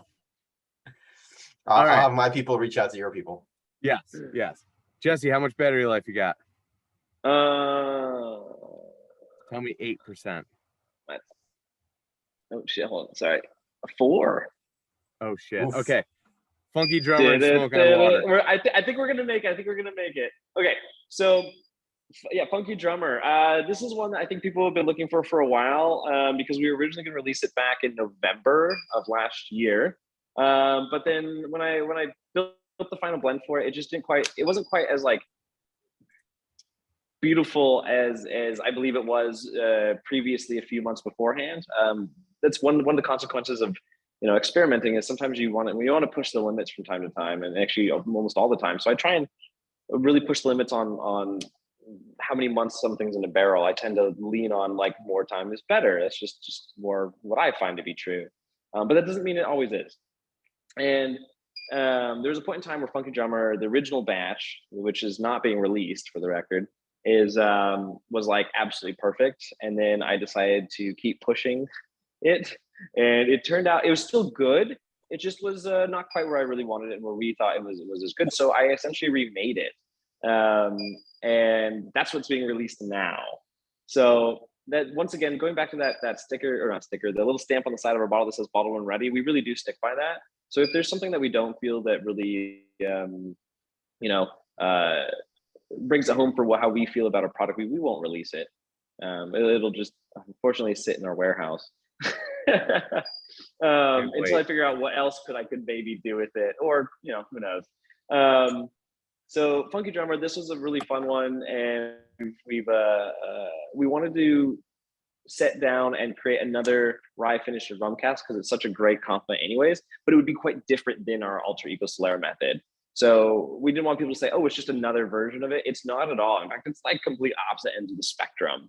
And that was the goal, was to show you that this is what finishing cask can do. It's the same base blend of 2 rye bourbons, 2 rye whiskeys that go into Solera method, that went into Funky Drummer. Here's what the finishing casks are capable of doing, and how we can show you that it actually matters for what goes into the product, of course. All right. So now he broke that down. What do you guys think? I like it. It's going to be worth the wait for sure. Yeah. I thought so too. This was really worth just taking the time to figure out what we were looking for, and not putting out just once again just a finished whiskey that was Jamaican rum because it's cool.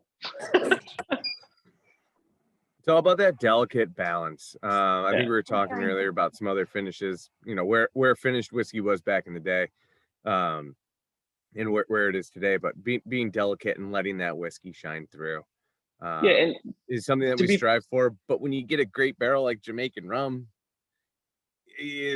how do you complement each other? And with Jamaican rum, it's so funky that we want to highlight some of the sorry, I'm speaking for the blender. Jesse, go. No, I was just gonna say, I think some of it is like, to go a little further into it, is like some of it is worth pushing the bounds of what we originally set up, which is like, okay, make the whiskey shine. Yes, but sometimes it's really worth like pushing it further and further into seeing what actually comes out. And with ryes particular, I like to do that with, because the ryes can usually kind of take that.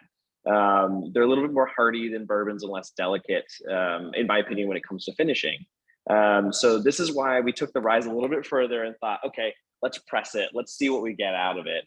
And yeah, exactly. So Billy said right there, it tastes a little bit more like rum. Yes, this one's a little more tiki drink forward. First of all, we're all big rum fans at Doc Swenson's. We absolutely adore rum. So we thought it was appropriate to push this one further, and focus more on those like really great like pineapple skin, passion fruit flavor profiles. So this does take it a little bit out of the park of what we normally do. But it also goes to show that we can do that too.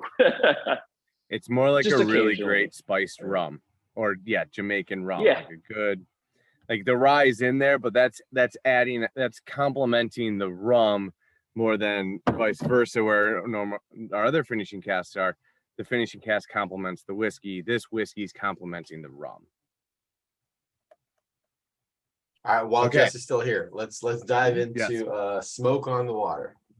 Sweet. Yeah, I've got just. You'll know why we saved this one for last. Okay, smoke on water. Yeah, this one. If you're not ready and you're still working on the other ones, maybe wait a little bit to dive into it. But smoke on water was something that I've always wanted to try. I really liked smoky scotches. I like smoky things in general, and I thought it'd be fun to wrap something that was a lot more bold and spicy, like the rye itself, up with a nice warm like wet smoke blanket. And I happened to get my hands on a couple of these quarter casks and sacrifice some rye to the whiskey gods. And this is what came out. This has gone through a couple different phases, and I was really nervous about it at first, to be totally fair. Like day 3, I was like, oh my gosh, it tastes like a pit fire. Yeah, it is quite earthy. As this one actually sat in the barrel longer and aged further and further, it actually got a little bit sweeter. And the smoke actually really mellowed out compared to where it started. And I don't know, this one I just like to, this one I like chewing on. I could just like sit with this glass for a long time personally. Sorry, pardon. So smoke on water, another really like out there harebrained addition that I think is a lot more surprising than maybe some of you all might think, especially if you don't even like smoky things. I highly recommend you give it a try. It's been actually a crowd favorite at Docs, and a lot of people at Docs don't like smoky stuff. I myself am a Scotch fan. Yeah, it's really just Steve and I that like but it. It was cool to see everybody else get behind it. Like, oh, that's actually like, pretty damn good. And you might think that we're just saying that because we're all agreeing with Jesse, but we all give very honest feedback to each other. We don't pull our punches. If we did, I don't think we'd be where we are today with some of these flavor profiles that we're striving for. So I think watching people that don't like scotches come onto this side was really cool to see. And it's not shy on the Scotch side. Like Jesse was saying, you're getting a lot of that. I mean, I'm seeing a lot of tasting notes on here. There's a lot. Oh, I see mezcal vibes. That James. Totally. Oh yeah, that's absolutely. Yeah, this one was a fun one. I was stoked to put this one out. Salted pork. Yes. That was definitely salty on the nose. It was briny and salty. Absolutely. Get that. It doesn't have the like medicinal iodine-ness, but it does have that like charcoal, like toast. I guess not toast, but fire. Absolutely. Yeah, this one I think actually kind of like really balanced beautifully with the rice spices. It kind of mellowed everything out and made it just, I thought, to be fair, quite approachable for where both of them come from. All right, everybody voted? Did everybody get their vote in on the poll? I want to give Jesse a chance to guess what the crowd favorite was tonight. Oh. And see if he was able to skew it with his vote. All right, I'm about to close it. Jane with the charred marshmallow. Where you at? There you go, Jane. I'm gonna get behind that pretty strong there. I like that. Like the campfire where you like pull it off and re-char it. that's how I imagine. It's where you just eat the char. You just eat the char. Yeah. That's the best way to do a marshmallow. Set it on fire. It totally is, and the quickest. Awesome. All right, the poll is closed. All right, Steve Okay. and Jesse, take a vote. Take a guess. What do you think was the crowd favorite? Oh, I'm gonna say the Tawny. It's between Tawny and Tres Amigos in my mind, but I'm gonna say it's Tawny. I was gonna go 22. Funny and funky drummer. Let's change it up. You guys can vote for the same thing, but I'm gonna give you the results right now. And Amanda and Lee are gonna have to chime in for the other people on their calls. But oh, you all agreed on it. Okay, all right. The winner is by a long margin, Tawny Port. Tawny Port. Yep. It's funny when I did like a what was it? A podcast a while back, and or recently, it was like a couple weeks or something like that, and we did like a little preemptive, like which one are people most excited to taste before we did the tasting, and it was absolutely the Tawny, and it was, I think also, was that say 47%? Yeah, it's 9 votes for Tawny and 2 votes for the Pinot, the Triple Cask, and the Tres Amigos. That's so funny because it was actually 47% on this one as well that were most interested in trying those ones that we hadn't done it. So that's actually kind of funny. The Tawny is the one that, that's great. Well, I'm glad it was. Was that the Bourbon Bites podcast? Yeah, Bourbon Bites. I'm pretty sure it was 47% as well. That was like Bourbon Bites, 47% Tawny. So yeah, Bourbon Bites is a member. He's a good guy. Yeah. Clifton's awesome. I think we did them like almost back to back. The first time I ever met him, and then it was like 2 or 3 weeks later or something like that. We busted out another podcast. And, that was cool.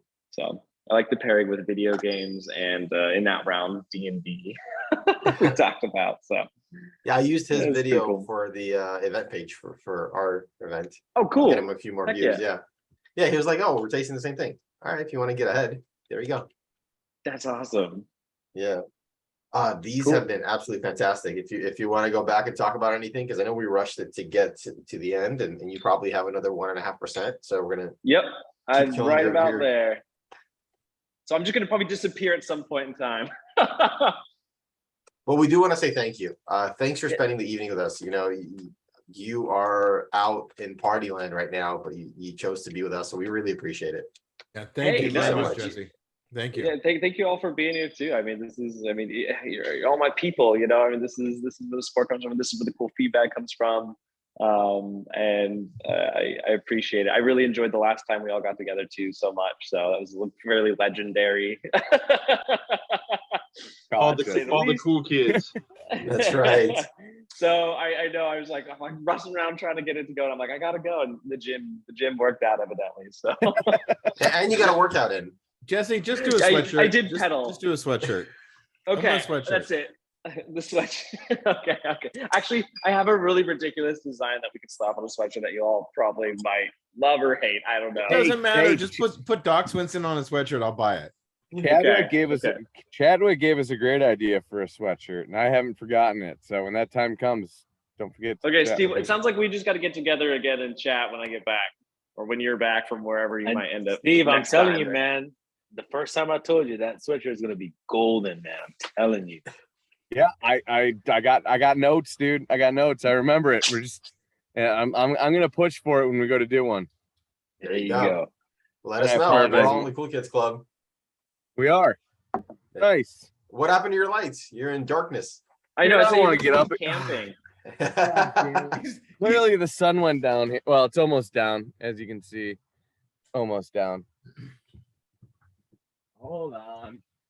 Jump around. Do some jumping jacks. There you go. We got to get you one of those ring lights for your desk. Damn it, Jesse. Steve, just go to the podcast room. Yeah, I've got a podcast room that has ring lights in it. But he's in the warehouse. It's cooler there. And I'm never here. I'm on the road most of the time, so I forget all the fun places Jesse has to hide out here. He's created this sanctuary for himself that's very homey for him. I will say the nice thing about this tasting is it sort of confirmed what I already thought, which is that, you know, there's certain brands that you can just sort of trust that if you see an expression, go ahead and grab it. I mean, as long as it's not $400, which you guys don't do, as long as it's like, just grab it, it's good. And this is definitely confirming that you guys R&D one of those brands that, like, as soon as I see it on KNL or the Cool Kids email, I'll just grab it. It's worth it. It's gonna be fucking good, or at least interesting, but definitely good. Awesome. Agreed. That's really cool to Thank hear, you. man. That's awesome. I fucking love hearing that. So thank you for sharing that with us. 8 expressions tonight and not a bad one in the bunch. I mean, Cool. everybody's Really got a good. favorite, but they're all good. Absolutely. And that's part of it too, like releasing all those expressions is making sure that everybody there's something that other people can like too, you know. So we do kind of run the gamut, which is good. But we will need some of that tawny port. Forget all the other markets. Send the tawny this way. Thank you, Jennifer. Are you guys all in the same area? Like, I know you guys are the LA Bourbon Society, but are you guys all? And if so whenever we have people that are out of town, we usually source for them. But most of us are in LA.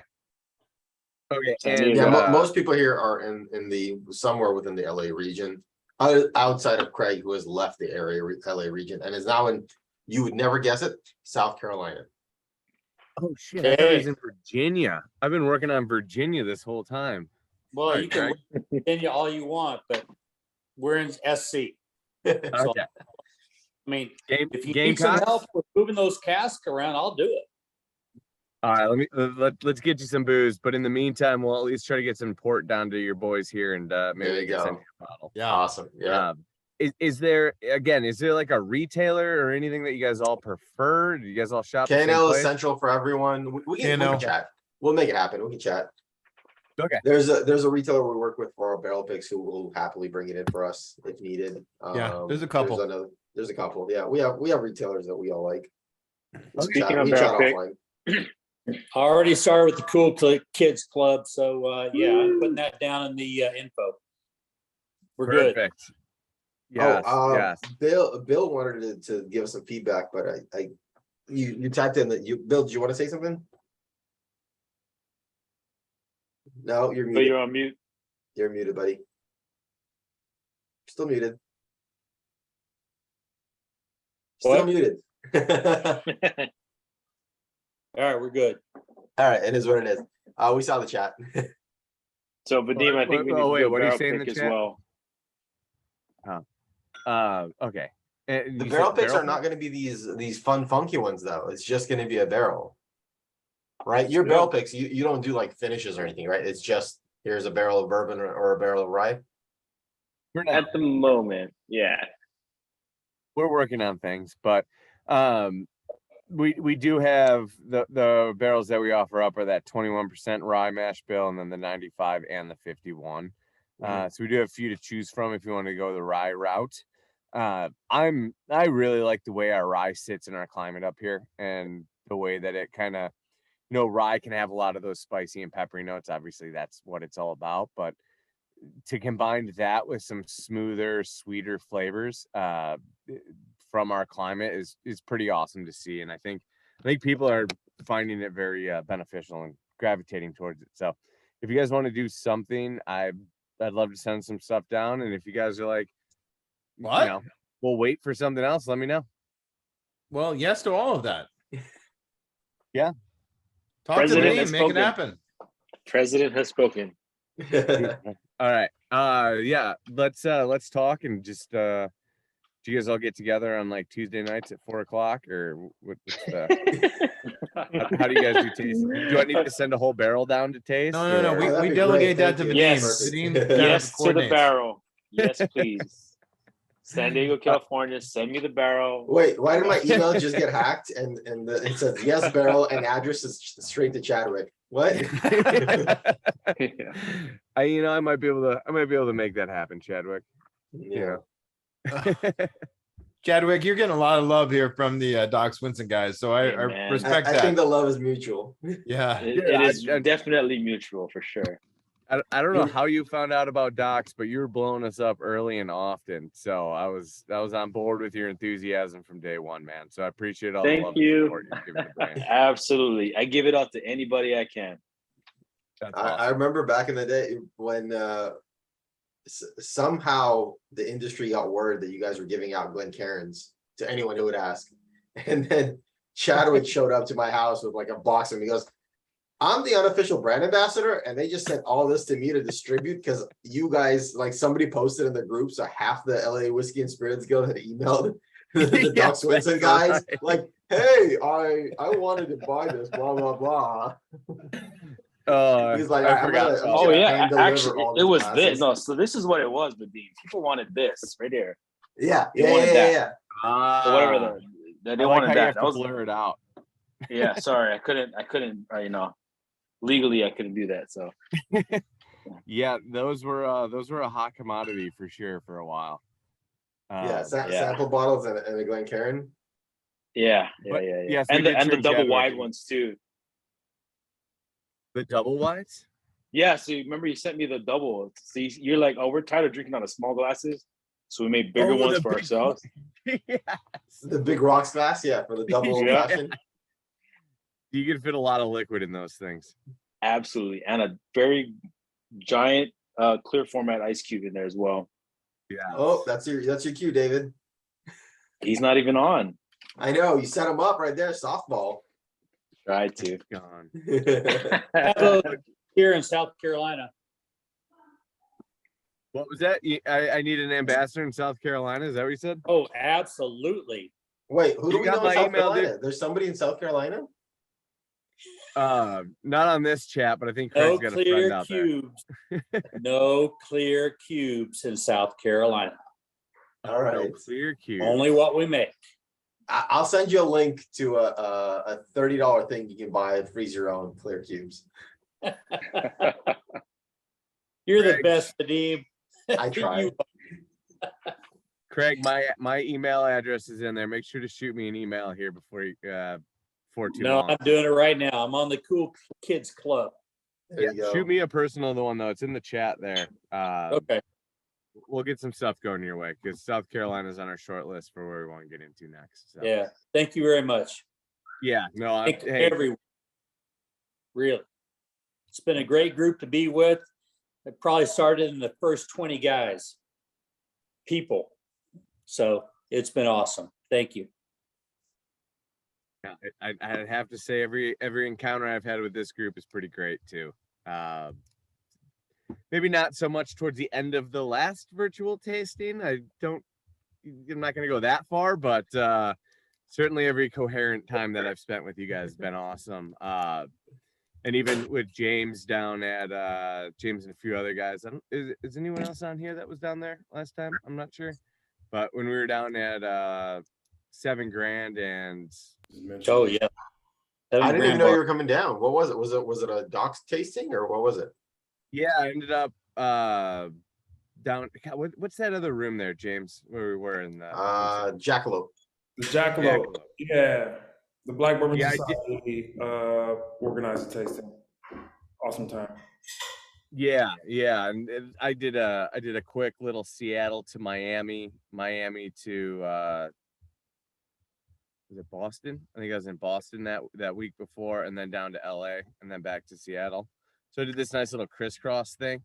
But yeah, I ended up at tasting over there, and that was awesome, and just loving the support you guys are giving. And honestly, I'm taking it kind of to heart and really working hard on getting a better footprint for you guys, so you can find some of obviously the everyday and the core lineup, but also some more of these exploratory casks.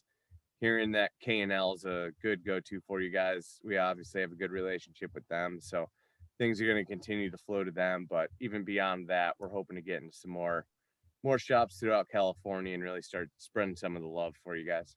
If you guys want to be in more shops, we're your people. We can introduce you to some people. We're happy to. Absolutely. Yeah. Thanks. Absolutely. Yeah, K&L Central. It's in Hollywood, so it's kind of like it's perfectly inconvenient for everyone, evenly inconvenient. But they do ship for free. So by the way, pro tip: if you have what is it, over $800 worth of bottles, they will courier deliver it to your house for free, which is something I found out around Christmas because I just happen to have a ton of bottles sitting there. But yeah, with our network, our whiskey train, we can get you your K&L bottles easy. Don't sweat. Awesome. Well, do you guys? I know you guys all signed up for the Cool Kids Club and whatnot, but maybe Vadim, as we release these, maybe I can drop you a little line too, and you can spread out, send everyone. Yeah, absolutely. Everyone that signed up for this, I can very easily go to Eventbrite and send out an email to everyone that signed up for this event. Yeah, and just let me keep in the let's loop. work on some communication as some of these rare releases start coming out, because you know, we didn't just send it down there to tease you guys. We want you guys to be able to get a bottle and enjoy it. So Or 2 or 3. I don't think 1 bottle is gonna be enough. yeah, Thank and you, Steve. I don't see anyone smoking cigars, so you need a bottle so you can at least enjoy a couple cigars with it, because Yeah, that smoke on water and that triple cask, pretty damn good with a stogie. Oh, there's a number of us that like a cigar, so yeah. don't worry about that. Yeah. Steve, that's awesome, man. Hey, thank you so much. I just like, I mean, on behalf of the group, thank you for taking the time and being like considering us that way, because obviously, you know, there's going to be a lot of bottles that are going to be purchased and, you know, promoted. I mean, we do bottle shares, meet up with other members, hang out, and like Jordan told me about your the cognac finished one. The word of mouth goes around out here pretty quick. So thank you. Yeah, absolutely, man. Yeah, it's been absolutely fantastic. I don't want to kick anybody off, but I do want us to relax. So if anybody wants to say anything else on record, we can. But I'm gonna kill the recording and we just pull like last time and just get drunk and hang out.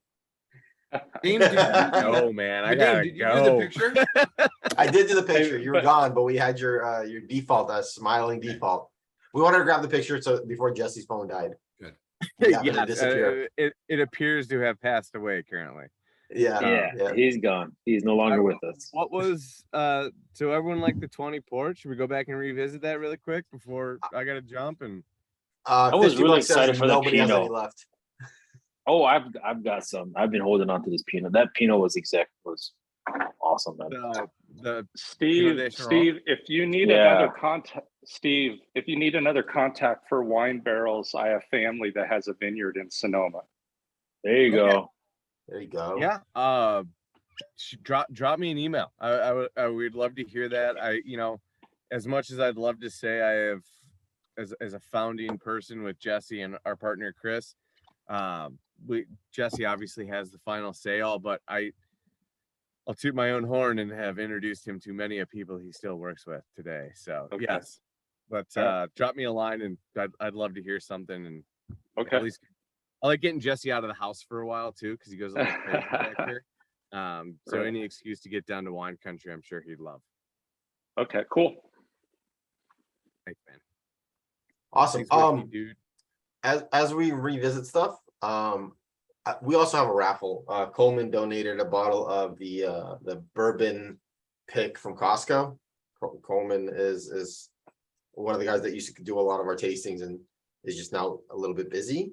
But hooked us up with a bottle, so I'm going to be giving away a bunch of samples to everyone who was here tonight. It's kind of become a tradition when we have samples to give away to give it to those who were able to make it. So we're going to kill the recording and just hang out. So thank you all so very much. Steve, thank you. Thank you for getting Jesse on with us. Always a blast. The liquid's delicious. The people are even better. So cheers to you. Thank you, Steve. Yeah, nice. you. Definitely. Cheers, buddy. Thank you. Definitely. Great work. Cheers.